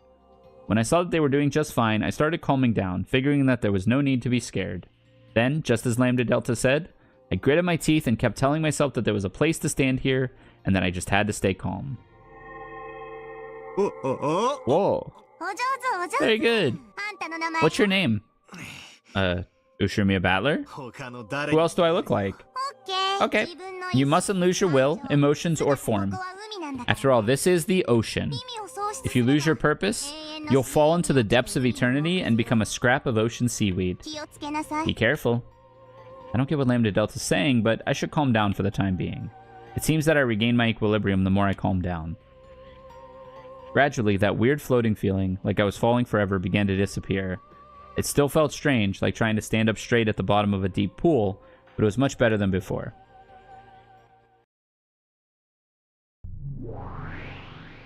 Then let's begin. I'll weave together some fragments for solving the riddle of the epitaph. Whoa, we're just gonna get the answer? Bernquistel opened both of her hands. Then, like a planetarium, all of the fragments throughout this empty space began to spin, leaving trails behind them. The expression planetarium might have been surprisingly fitting. Multiple fragments were tied together by gold lines, and would look like constellations zoomed by us rapidly, one after the other. It almost felt as though we were dashing through space at an incredible speed. Well, this is cool. Then, with trails of light drifting behind them, several brightly glowing fragments swirled around Bernquistel. It looked almost like she'd created her own solar system, with her as the sun. The solar system surrounding Bernquistel grew to a radius large enough to swallow us up. And every once in a while, one of these satellite fragments zoomed right past me. This is the one I mastered. Whoa. Whoa, whoa, whoa. Different timelines. When those fragments passed by me, it felt as though some kind of memory welled up inside me. So I sensed it. These fragments are probably like crystallization of memories. They aren't memories. They're fragments of worlds. I guess they might feel like memories to you. Then let's begin. Interesting. They might feel like memories to you. They're fragments of worlds. So is that saying that that is clearly saying that Battler experiences these differently than the witches do? And that might be because the witches are more experienced in magic, so they're more used to dealing with fragments. Or it might be that Battler created these fragments, right? The Battler is a witch theory has a lot of weight to it. Battler is the only witch theory has a lot of weight to it. So perhaps they might seem like memories to you because he created all of them. Because he is actively creating this universe. Let's begin. Let's start with this fragment. Interesting. And this... Oh, yeah, Kalia, welcome. I know you joined today. Anything I say, take as total and complete, like, speculation. I don't know anything about the future of this game. And so I'm just gonna say stuff. And I'm not asking for validation or denial of it. If you've read all of Umineko, if you're familiar with it. I'm not asking for validation or denial, which I know is kind of a tacit rule among Umineko enjoyers. Everyone knows, don't spoil it for people who are enjoying it. But just felt that that was worth saying. I'm not like, yeah, I don't know. I'm thinking about it, I guess. One of the satellites in the solar system was slowly sucked into an inward trajectory with Bernquistel at the center. After drawing a spiral and approaching her, it settled down on the palm of her hand. Then it glittered brightly, painting over the world with pure white. Okay. Okay, that's right, because... Oh, I only watched the anime once a long time ago? Okay, cool. So, Eva Beatrice did solve the riddle in episode 3.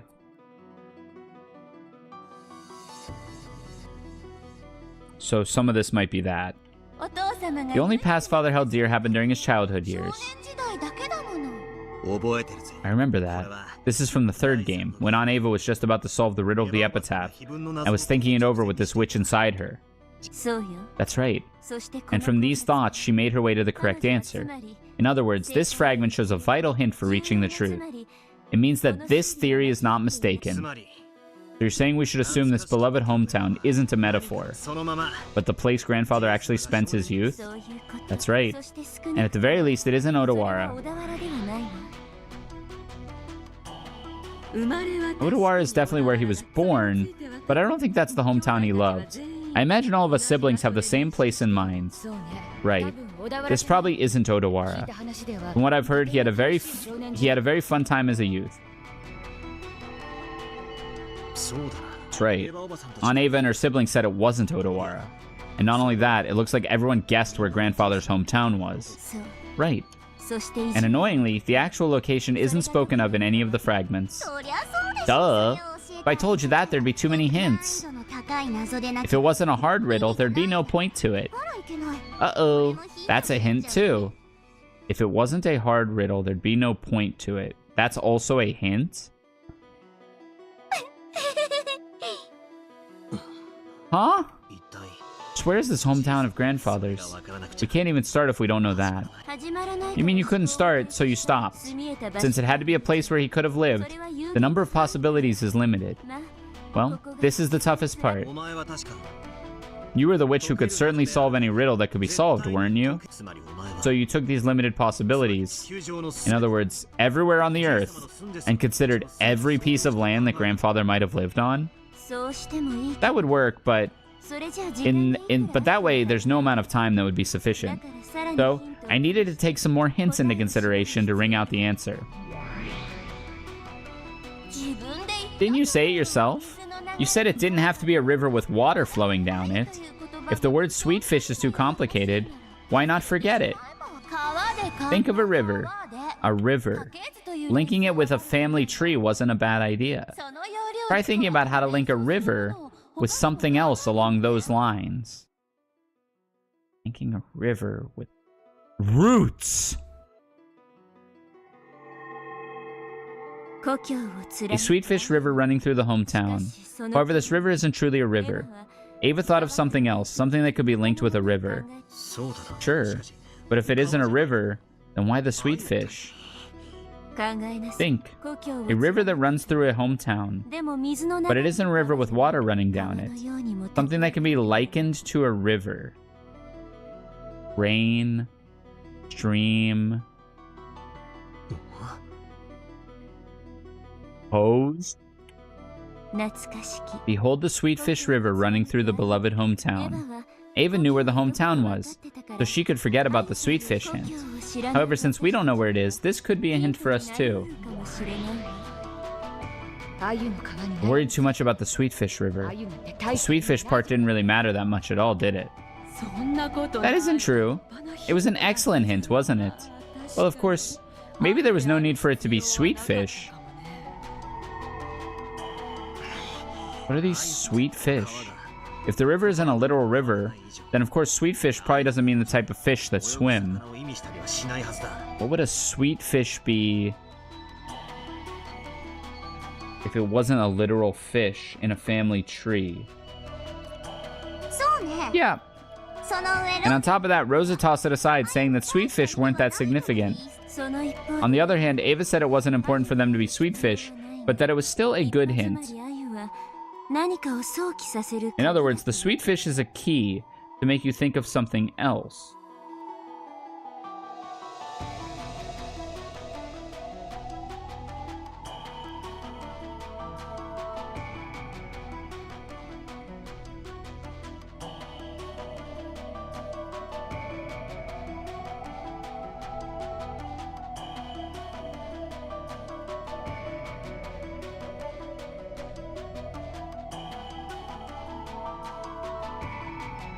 Sorry.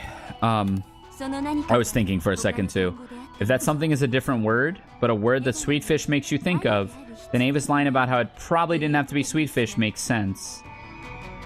Think of like dessert, food. From those thoughts, Aunt Ava formed some theory, went to the library, looked through some books, and verified that she was right. In short, Aunt Ava formed some theory about the true nature of this Sweetfish River running through a hometown. Then she opened a certain book to determine whether the theory was correct. In other words, this theory was something that could be verified through some kind of book. Also, after she figured out what the Sweetfish River was, She figured out the rest of the riddle very quickly. Good thinking. The epitaph continues on, saying, as you travel down the river, you will see a village. At that point in time, Ava hadn't yet solved the 3 lines starting with this one. What is this village? What does it mean? Do you find one if you go down the river? Ah!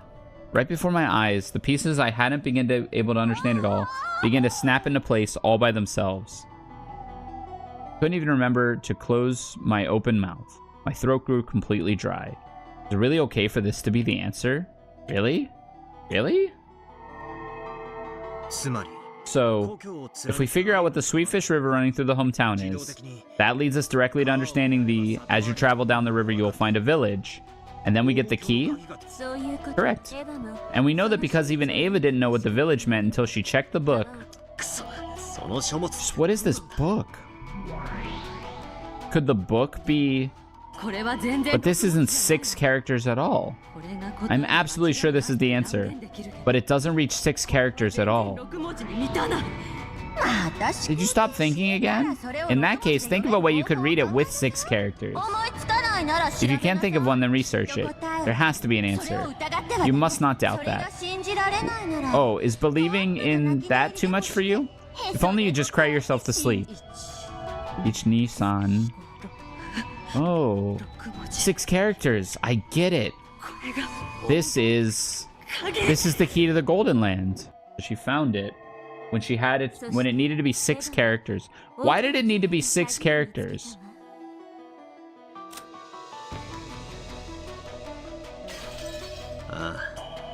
Yeah, and this key was some kind of word, number, or string of characters, 6 long. That's it. If we know the key's true identity has 6 characters, the meaning of the first Twilight changes drastically. And the first Twilight offer the 6 chosen by the key. Oh, the 6 chosen by the key, the 6 characters. In other words, it means to sacrifice the 6 characters chosen by the key on the first Twilight. That means the key changes then, right? The key indicates a certain group of 6 people. No, we should say it indicates a certain group of 6 things. If this doesn't mean a literal command to offer sacrifices. For example, it could be an anagram. Wait. Okay, think back to the first Twilight, or the first game. Who died in the first Twilight of the first game? Kinzo, Kraus, Nazi... No, Kinzo, Kraus, Rudolph, Kiri, Rosa, and Shannon. R-S-R-K... K-K. R-S-R-K-K-K. Who died in the second game? Kraus, Natsuhi, these 6. K-R-E-H-N-K. And then in the third game, it was these 6. Kinzo, Genji, Shannon, Goda, and Kumasawa. A-G-K-S-G.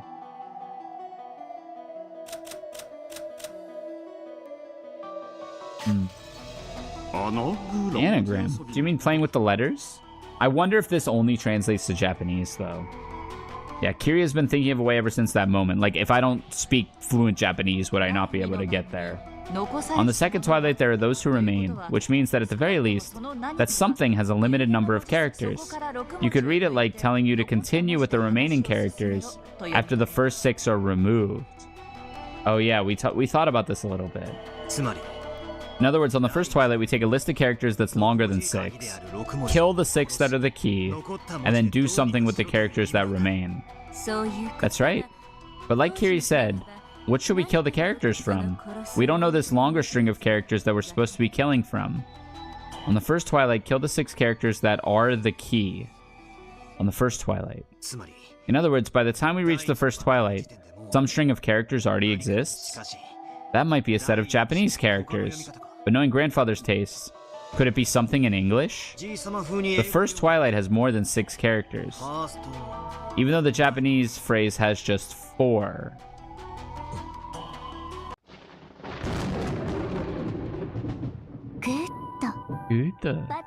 That idea of yours isn't bad, Battler. We can interpret the 6 sacrifices chosen by the key as a string of 6 characters. I think it's a very clever concept. That way, the key doesn't necessarily have to be key-shaped. I've also considered the possibility that an anagram. Come to think of it, you did say something like that before. But in that case, where do we take the 6 characters out of? That's right. Since we're taking 6 characters out, it must be at least 6 characters long. We need to reach... We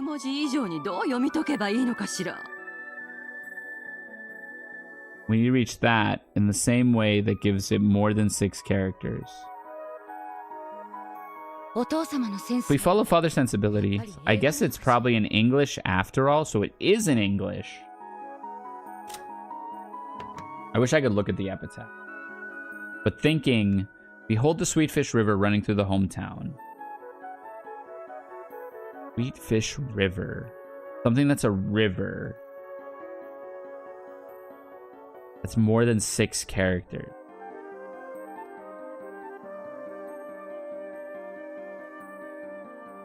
It's not. The epitaph is not in the tips in this episode. It usually is, right? I could go look at it on the title screen.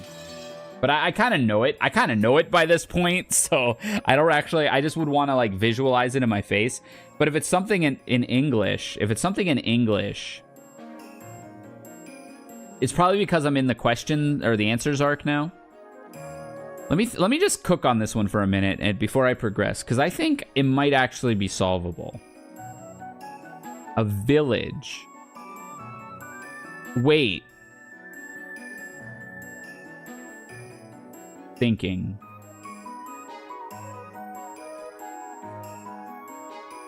Hear me out. Flashbang incoming, sorry. Okay.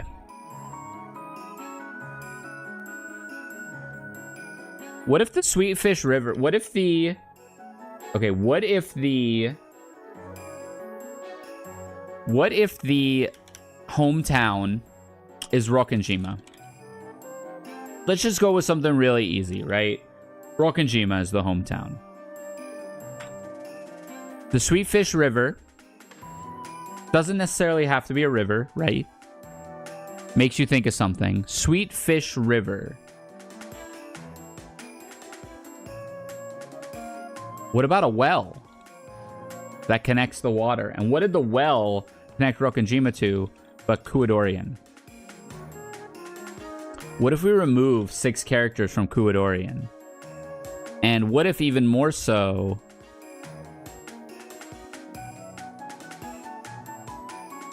Could you remove 6 characters from this? And then... What could maybe be removed from here? This, what if this is the village? Kuadorian is the village. Because it is kind of its own little place. Basically down the river from Rokkenjima. And if you take 6 characters out of Kuadorian, could we get there on some kind of...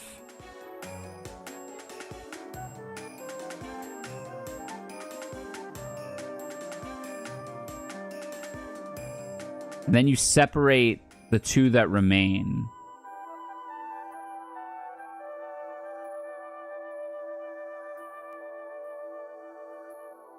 I'm really bad at Scrabble is the problem.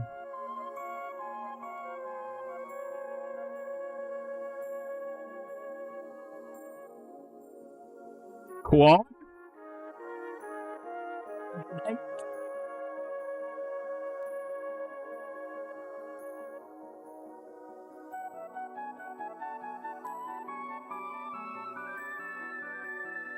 Probably not there, but bring the wide folks back. If it looks like we're getting stuck, why don't we move to the second Twilight and look for hints? Those who remain shall tear apart the 2 who are close.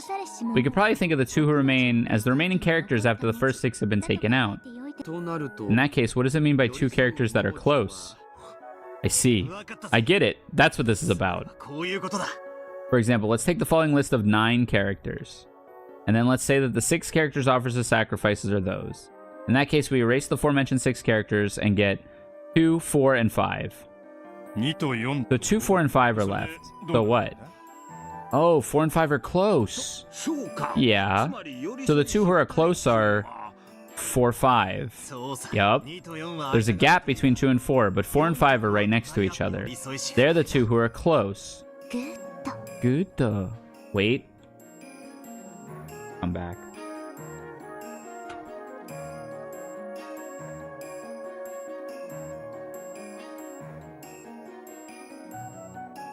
Okay. Right. So, if this is that... Oh, wait. There are 2 that are close, so 2 stick together. And then you gotta eliminate 6.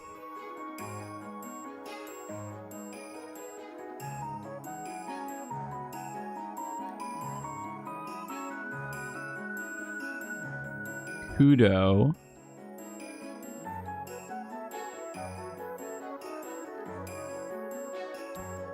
One, 2, 3, 4, 5, 6, 7, 8, 9. This is 10 characters.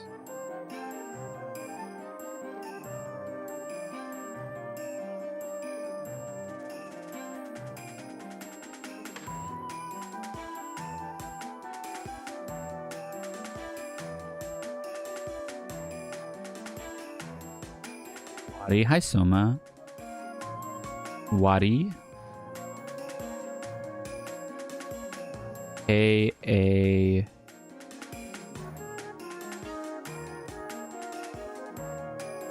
D-R-A-N, Dran.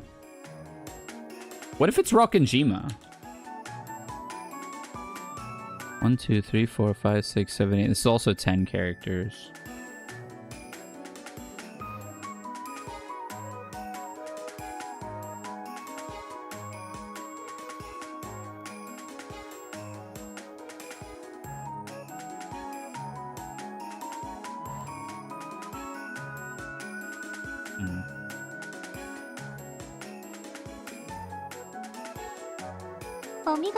Done, Battler.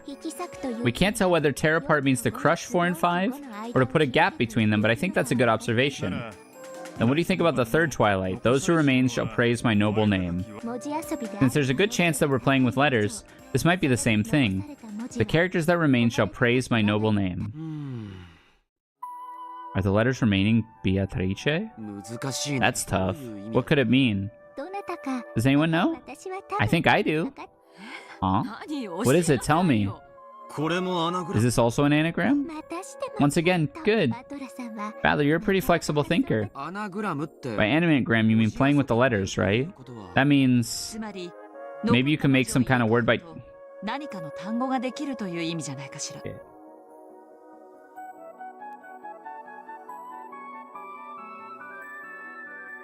Hold the phone now. What other word would it be? Rearranging Beatrice.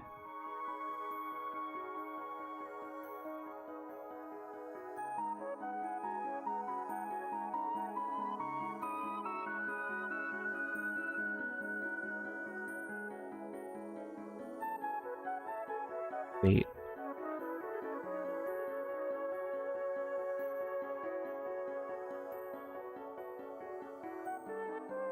One, 2, 3, 4, 5, 6.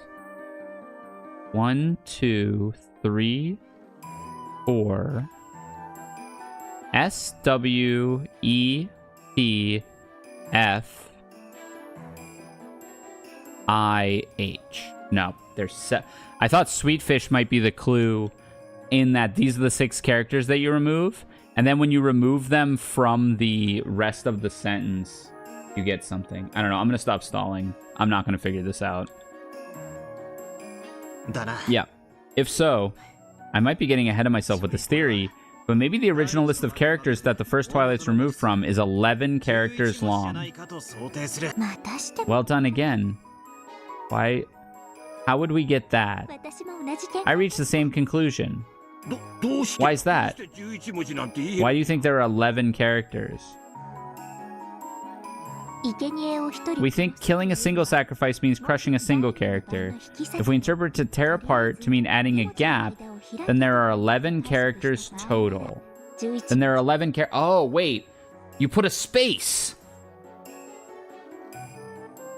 So, hold on. Killing a single sacrifice means crushing a single character. Then there are 11 characters total. Hold on. 6... It has to be 6 characters. Wait. How are there 11 left? How do you know what you start with? This puzzle is so freaking hard, but it's so cool. Yeah. Hold on. I wish I could look at it now, because now I'm forgetting some of it. So hold on. You take 11 characters total. Because you sacrifice 6 and then add a space. But from what? If the tear apart means to crush those 2 characters, then we assume that there are 13 characters. After all, from the 4th twilight to the 8th, the word kill appears 5 times. And then on the 9th twilight it is written that none will be left alive. Ah, okay, so you work backwards. You work backwards from 0, and you kill characters up the thing. The 4th through 9th, 8th twilight, that's 5 characters. You kill 6 at the beginning, that's 11, and then the 2 of the 2nd twilight makes 13. If we ignore the part about the witch reviving for now. So hold on, you got 13 characters.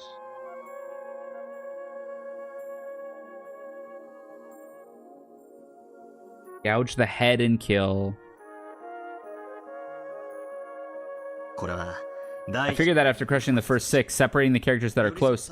Wait, is the head like O, the letter O? And then... God, what are they? What are all the clues now? I'm forgetting. There's the leg. There's the foot, I think. There's the chest. Chest is a little harder to define as a character. There should be no characters left. So that makes 6 plus 5 or 11. If tearing apart the 2 who are close in the 2nd twilight means to kill both of them, that makes 6 plus 2 plus 5. There's a chance that the word symbolizing the 1st twilight has 11 or 13 characters. Wait, it couldn't be that easy, It couldn't be that easy, could it? Hold on. EWIL 4, 5, 6, 7, 8, 9, 10, 11, 12, 13? Is it just 1st twilight? Wonderfully done. That's the exact same theory I thought of. It looks like you were gifted with excellent little gray cells like me, Battler. Quit it. Just doing what comes naturally.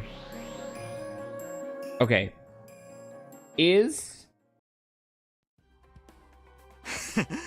Hold on now.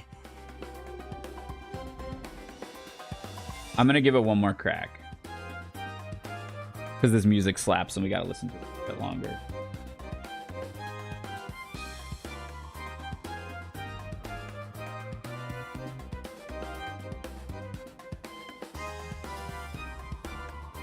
First Twilight.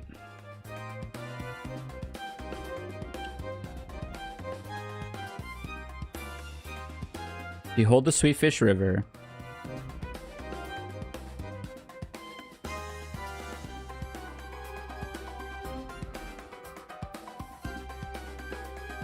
Thinking.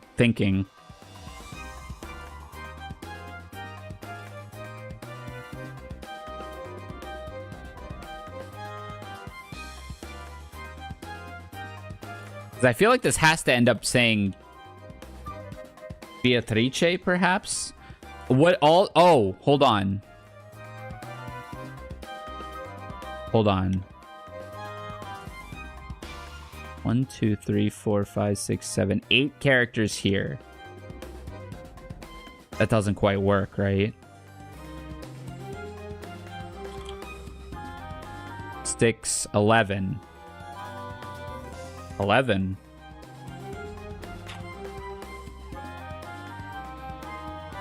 Wait, are all these unique characters? BOL D-E-N-W-I-T-C-H.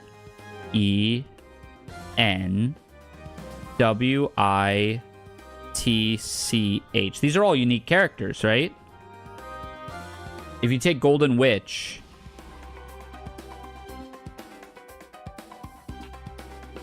and remove 6 characters from it, how would that work?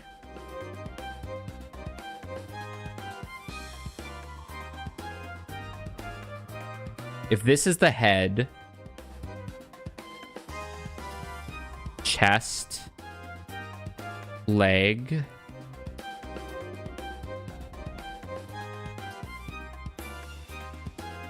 and I'm like, my brain is like steaming right now.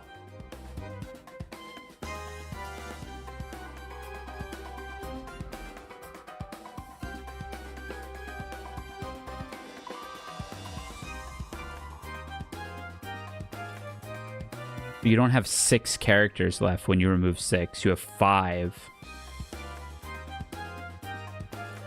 Unless you count the space.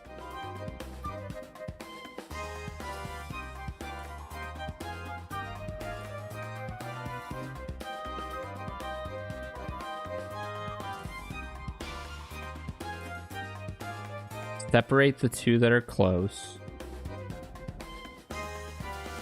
I think I'm so close, but I could totally be like way off too. I think I'm so close. I just don't think I can crack it. This piece me is pretty smart. There's no room left for me to make theories. I'm sorry about that. You weren't around at this point, so I just controlled your piece for you. Isn't it nice how smart I made you? You look smarter when Burn's playing you. Why not step down as the player and concentrate on being a piece instead? I joined in on this game partway through, well after the first murders occurred on October 5th. That means the piece called Me was controlled by this player, Burn Castell. So I guess that means it's possible for Burn Castell's reasoning to be announced through my mouth. The game I'm watching now is nothing more than a replay of part that's already ended. However, that's probably good enough for now.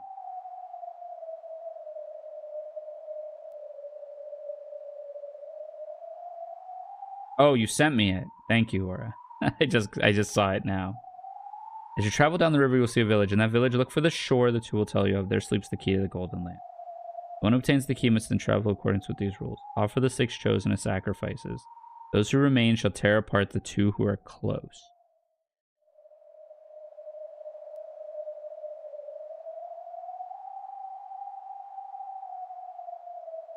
Shoot. After all, this Burn Castell is going out of her way to solve the epitaph for me. I'll watch closely for now, and I'll try to find out what it means. Lambda Delta let it slip herself a second ago. Well, duh. If I told you that, there'd be too many hints. If it wasn't a hard riddle, there'd be no point. Well, that's a hint, too. The theory about Grandfather creating the epitaph in order to choose a successor isn't bad at all. Erica and Burn Castell's logic is extremely reasonable, but that's only if we assume Grandfather was the one to create it. He was probably alive at the time the epitaph was displayed, but of course Grandfather's already dead by 1986. And in the games up until now, Beatrice threatened us repeatedly with letters saying that the only way to survive was to solve the epitaph, trying to force us to solve that riddle. Sweetfish River. In other words, it was Beatrice's intention, her hope, that we would try to solve the riddle of the epitaph. The epitaph is so confusing that in most cases, the relatives never seriously tried solving it until the threatening letters started to arrive. That's why Beatrice fired the starting pistol that made us take a go at it. Why is she carrying out Grandfather's will after his death?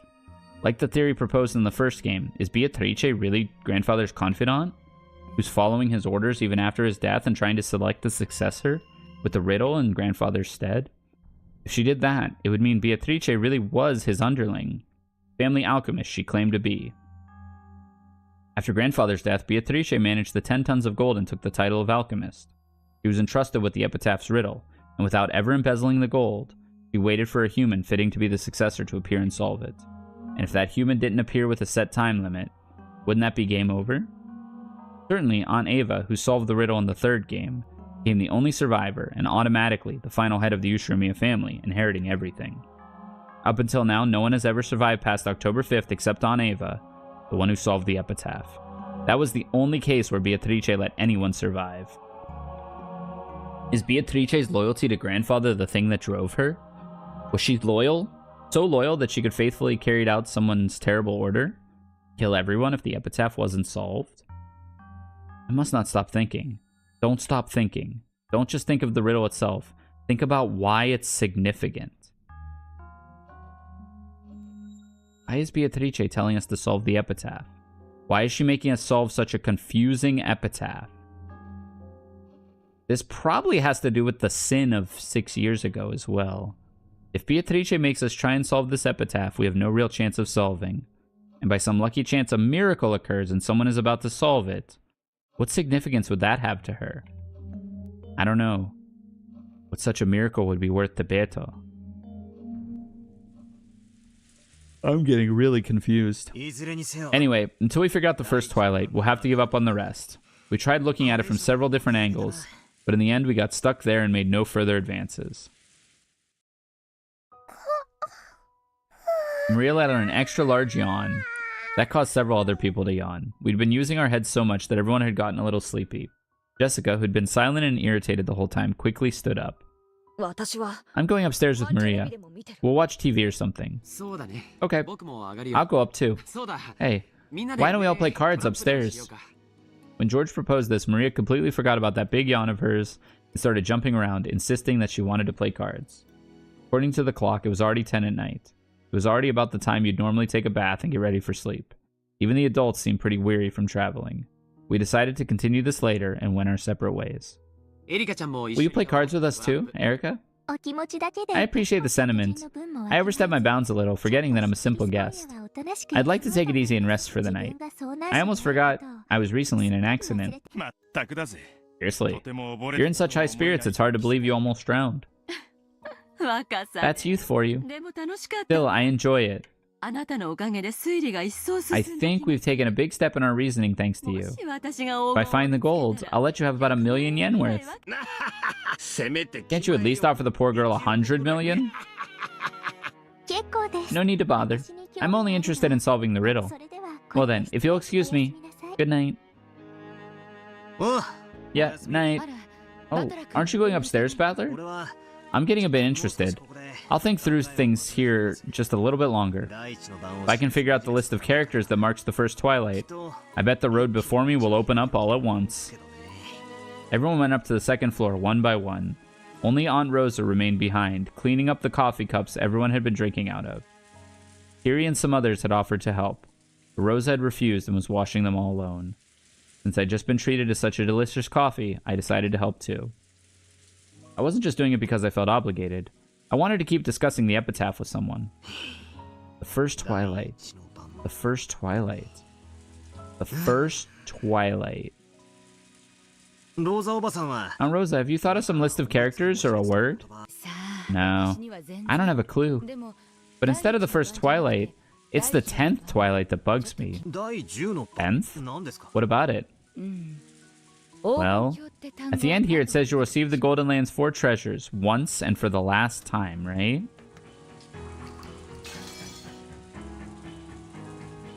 I'm gonna look at this really quick. Behold the Sweetfish River running through my beloved hometown. You who seek the Golden Land, follow its path downstream in search of the key.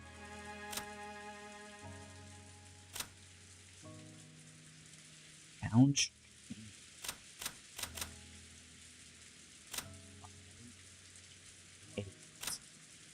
5, 7, 7. Excuse me. 5757. 5757. That's 24.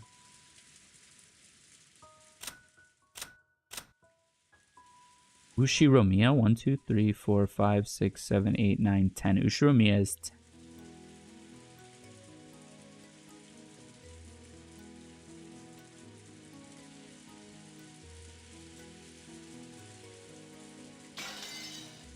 Hold the Sweetfish River, running through my beloved hometown. Downstream, the two of downstream there will be a village, and they say it's like family tree. What is like a river that has to do with a family tree? What is like a river that has to do with a family tree? River.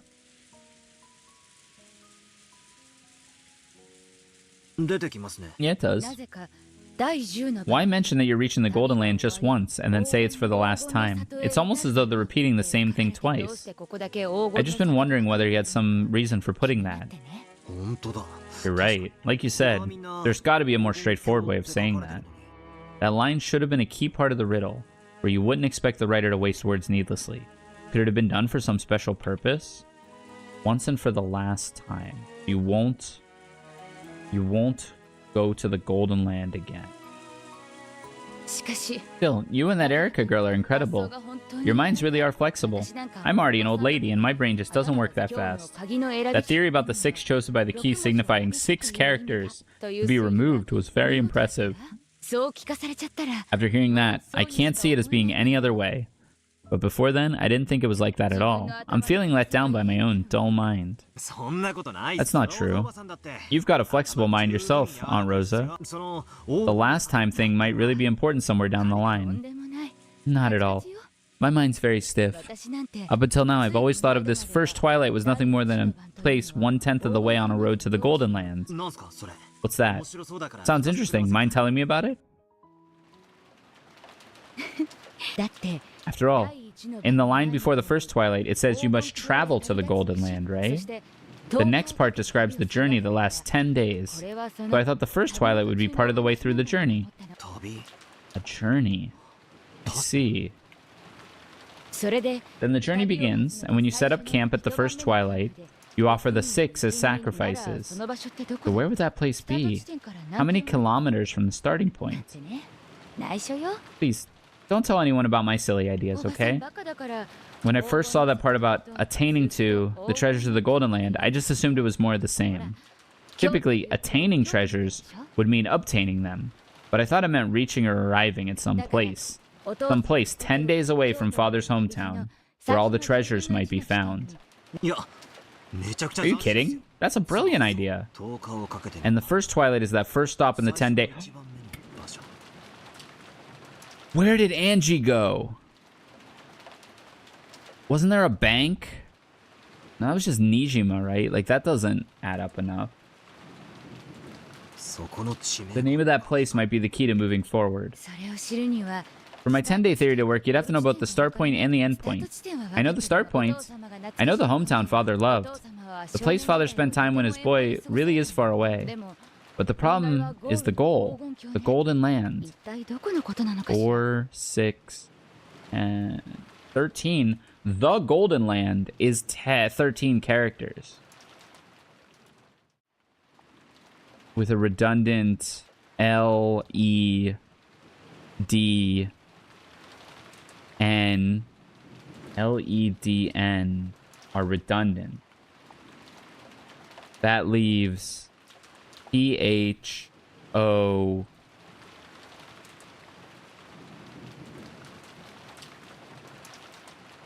A. Boa. It doesn't work. Oh, and D. T-H-O-A-D. Thoad. Do you want a single hint or are you raw foxing it? I don't want a hint. Don't want a hint. What does it really mean? If we don't know that, my theory gets us nowhere. I've been stuck at this spot for a long time, but after listening to your reasoning today, I've realized what an embarrassing mistake I've been making. No, I think it's still an interesting idea. A start and a goal, a 10-day journey, and that place reached at the very first Twilight. Believe it or not, I think you might solve this one easily, Battler. If you do solve it with your aunt's hint, share some with me. Even 5% would be great. Godspeed, thank you. It's a promise. I guess let me ask you this. Is it solvable from where I sit right now? Have I seen the requisite information? Or am I just, you know, wasting time? Yes, you have.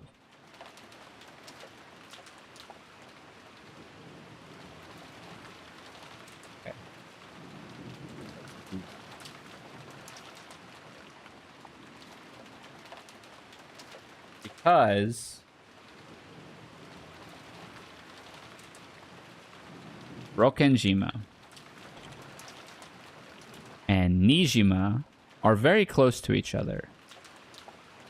4, 5. I'm just gonna pull up the epitaph on the side. I just want to make sure there's nothing that I'm missing.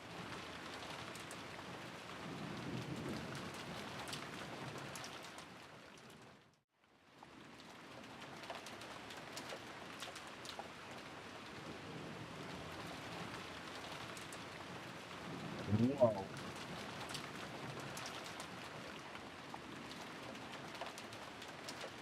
Sleep peacefully, my beloved witch Beatrice. So we put the witch to sleep for all time. One shall be the resurrection of the love that was lost. One shall be the resurrection of the love of the golden land. The witch shall praise the wise and so here's, I think, the big one. What's left praises my noble name. Well, my noble name is Kinzo, right? Can I change colors in this? Whatever. If this remaining here is Kinzo, right? Because that's his name. Or if those are remaining are Ushiromiya. Second Twilight, those who remain will tear apart the two who are close. You got to Ushiromiya, or you got to Kinzo after this point. 1, 2, 3, 4, 5, 6, 8, 14. Or a space.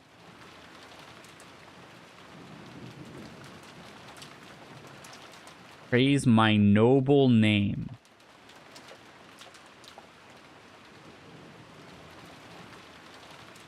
Which shall revive and none shall be left alive.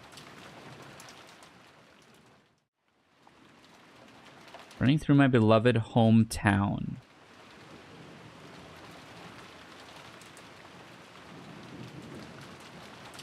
This was Odawara? You seek the Golden Land, follow its path downstream in search of it. Behold the Sweetfish River running through my beloved hometown. As you travel down it, you will see a village. In the village, look for the shore the two will tell you of. There sleeps the key to the Golden Land. The one who obtains the key must travel to the Golden Land in accordance with these. Offer the 6 chosen by the key as sacrifices. So what is the key? So on the first Twilight, offer the 6 chosen by the key as sacrifices.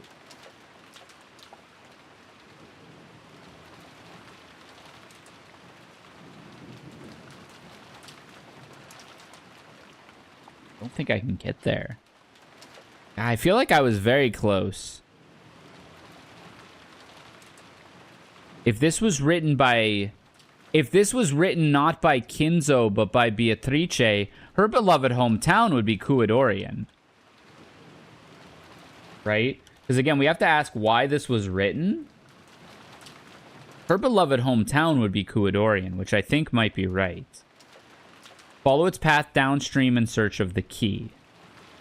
So actually, if you start at Kuidorian and follow it downstream, you end up at Rokkenjima. Well, Rokkenjima is the island. Is there a name for the main mansion that I'm forgetting about? This might just be Rokkenjima. As you travel down it, you will see a village. And that village would be... Look for the shore the two will tell you of. There sleeps the key to the Golden Land. So is the key to the Golden Land in Rokkenjima? First Twilight. 1, 2, 3.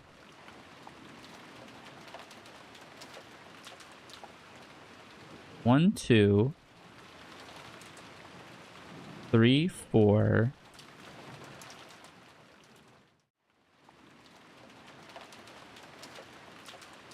Rokkenjima. Offer the 6 chosen by the key. There's more than 6 characters in Rokonjima, though, right? Look for the shore the 2 will tell you of. There's probably some name I'm forgetting.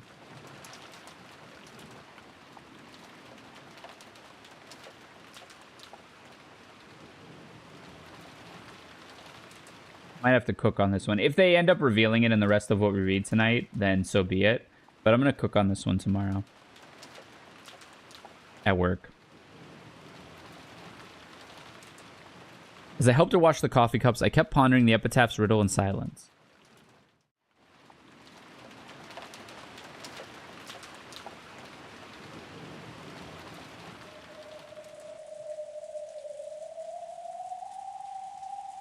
After I finished helping out Rosa, I passed through the corridor on my way to the bathroom and saw Erica unlocking the door to a room in my path. I thought your room was on the 2nd floor. Figured you'd gone upstairs and had fallen asleep by now. I was just searching for something. I thought it might be here. Searching for something? Erica unlocked the door and opened it. A dusty smell drifted out. It was the library. For a library, the gaps between the bookshelves were extremely small. This was obviously built for storing books, not reading them. So it's a book you're searching for. Not necessarily a book, but materials, I guess you could say. There's something I've just got to look up. You're looking for something to do with the epitaph's riddle. Pretty impressive that you haven't given up yet. Is the 20 billion yen that enticing? I hadn't given up either. Apparently being stubborn is something we both share. Of course not. I'm only interested in solving puzzles. I search for the gold only to prove my reasoning correct. Even if I find it, I wouldn't pocket it for myself. So I have no fears on that score. She immediately cast my comment aside, saying that she just liked solving riddles and had no interest in all that gold. I've thought she was pretty weird from the start, and it looks like that impression was spot on. Erica slowly circled the bookshelf, searching for the book she was after. I'm also trying to solve the epitaph right now. Oh yeah. Just a second ago, I heard something interesting from Mount Rosa, which might give us a hint about the first Twilight. Oh? Erica asked this without stopping her search or even turning to face me. In the line before the first Twilight, it says the one who obtains the key must do so-and-so. The one who obtains the key must travel to the Golden Land, in accordance with these rules. Whoa, you've already got it memorized? Guess I shouldn't be surprised.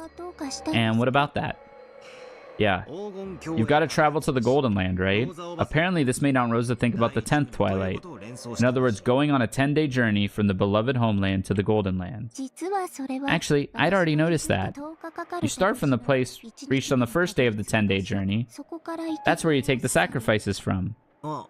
Yeah, that's what Aunt Rosa thought of too. I think the theory's pretty intriguing. We're looking for the place you'd reach on the first day of a 10-day journey. 10-day journey. The bit of land, or else the name of the region, might be a key. I also guess that place's name might be a key. That's why I'm looking for materials. I want to turn my guess into certainty. So what are you looking for? Then Erica's hand suddenly stopped and she slowly pulled it out.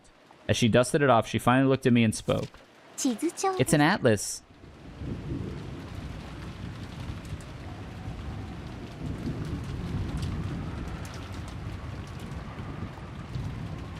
Whoa.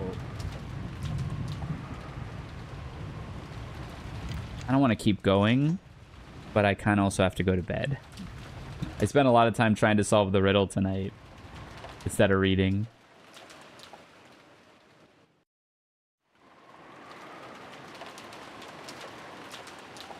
What did it mean?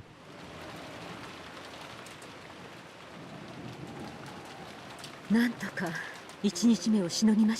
think I'm just gonna save here, but I'm gonna take another 10 minutes or so to ponder the riddle.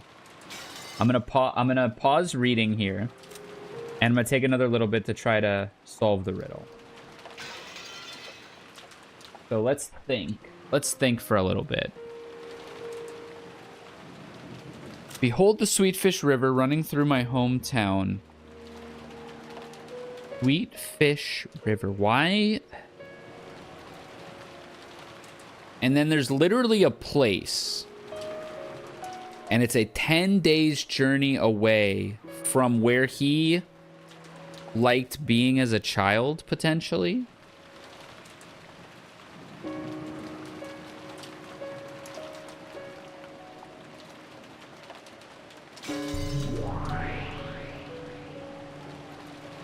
Sadly, I have to head off now, though. Oh, yeah. No problem. I'll be on tomorrow again. Thank you for joining the stream. I appreciate it. So here's what I'm going to do. I am going to exit out of the answers arc, and I'm going to boot up the questions arc, because the tips will be in there.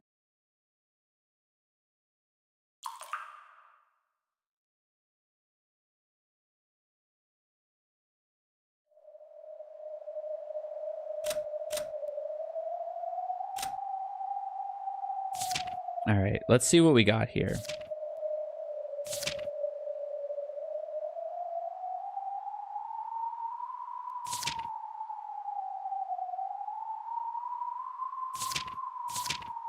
Praise my name.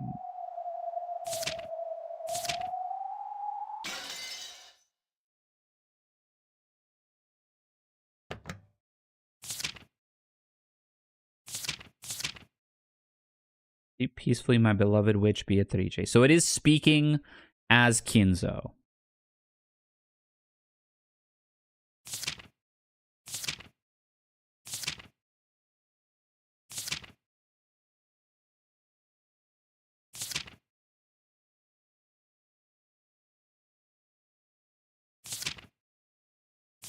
There's also the characters made up. So here, if we're on the first Twilight here, Knehrk.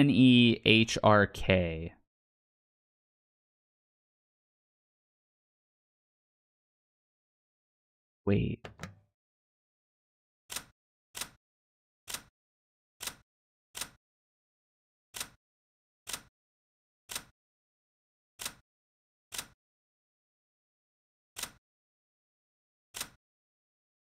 It almost works.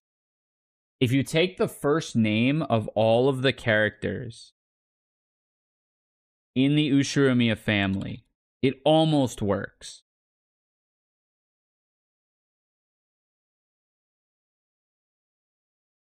If you take Kinzo, Kraus, Natsuhi, Jessica, Ava. I'm going to put music on.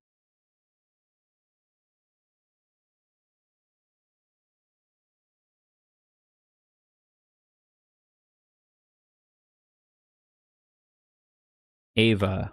Hideyoshi. Which, this one breaks it. George also breaks it. George. Rudolph. Kiri, Asumu. I'm including Asumu. Battler breaks it. Rosa, Maria.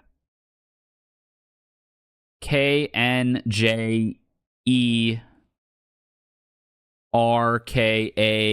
and M. All of those are letters in Rokenjima. Right? If that, or yeah. If we take Rokenjima, right, like almost all of these letters are accounted for among the family members. Rudolph, Kiri, Rudolph Kraus, Kiri, Ava, Natsuhi, Jessica. I does not get accounted for. O does not get accounted for.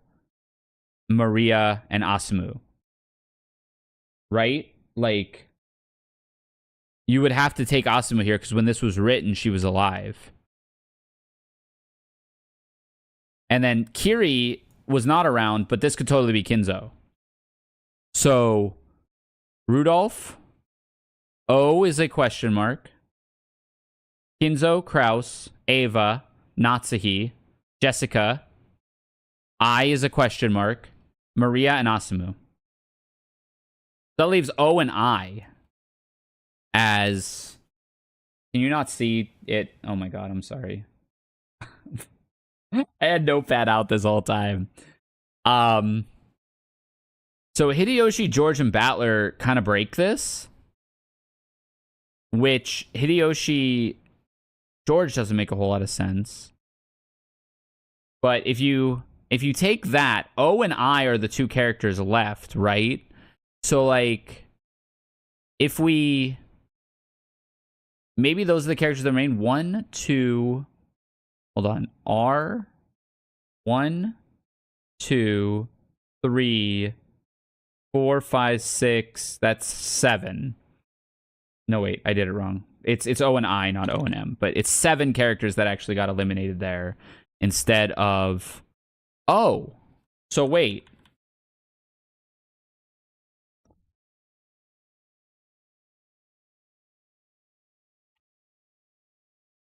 If we eliminated 6 among these... If we eliminated 6 characters among these...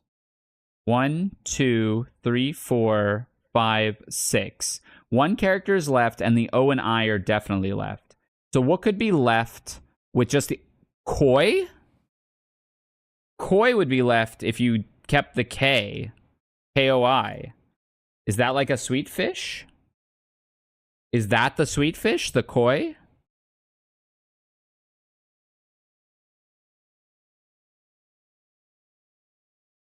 Now, what if we take Ushiromiya?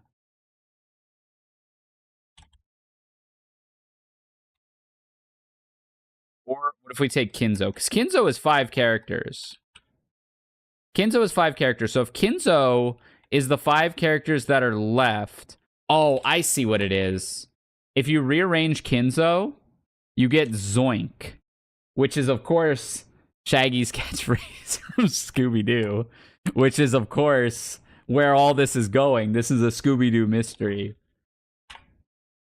Kinzo is the 3rd Twilight, perhaps. Let me grab the Twilights again.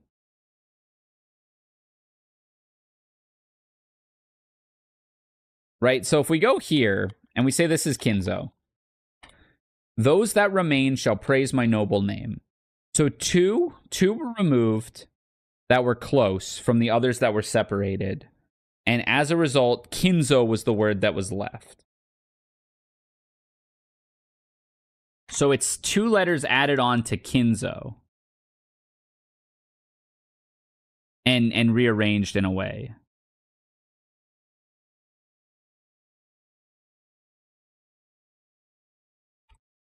The 6 chosen by the key. So the key is a word. The key is a word that gets removed from...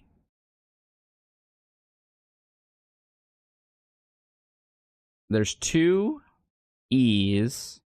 1, 2, 3, 4, 5, 6, 7, 8. There's 2 E's. But everything else is unique. B-A-T-R...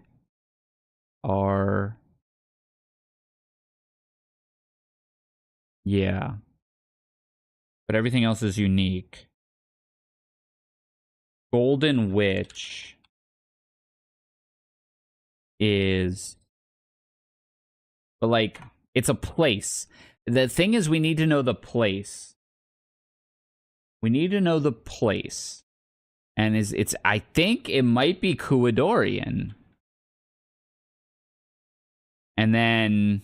This has a couple repeat characters, right? K is 1, 2, 3, 4, 5, 6,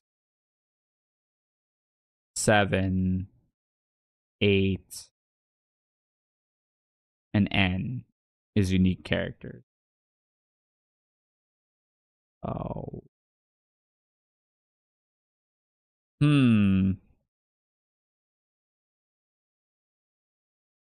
Can't make Kinzo from Kuadorian.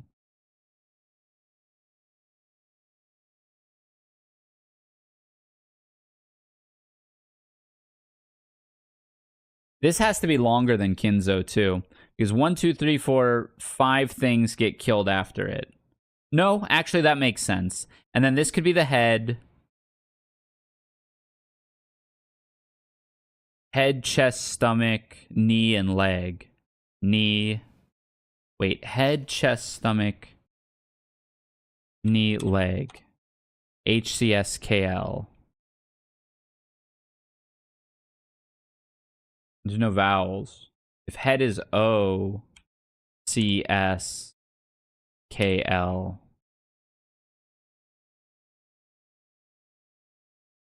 No.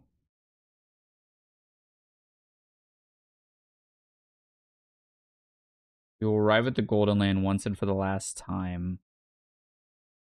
Offer the 6 chosen by the key. What is the key? Hold the Sweetfish River running through my beloved hometown. We don't know what his hometown...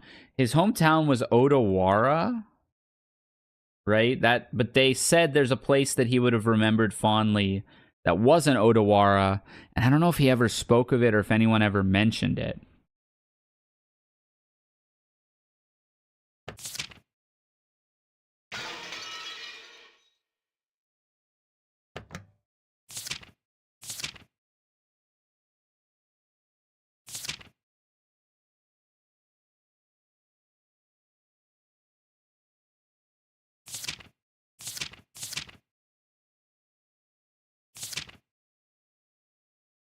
Beatrice the Golden.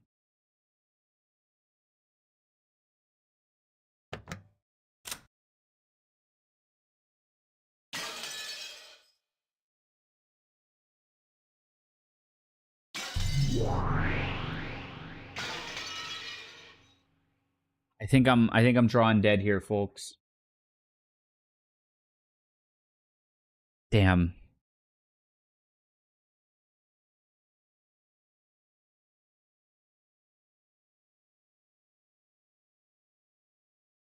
See what gets me there. But that is it for today's stream. Thank you so much for hanging out. I will be back on tomorrow with more reading. I think I will just go straight to the reading unless some eureka moment hits me at work, but I really feel like I am forgetting something that I should be remembering. Thanks for streaming. Yeah, thanks for. It is a pleasure having the friends here. Some sleep. Looks like Omega Lid is streaming. Probably send it over there. Quickly see if anyone else is.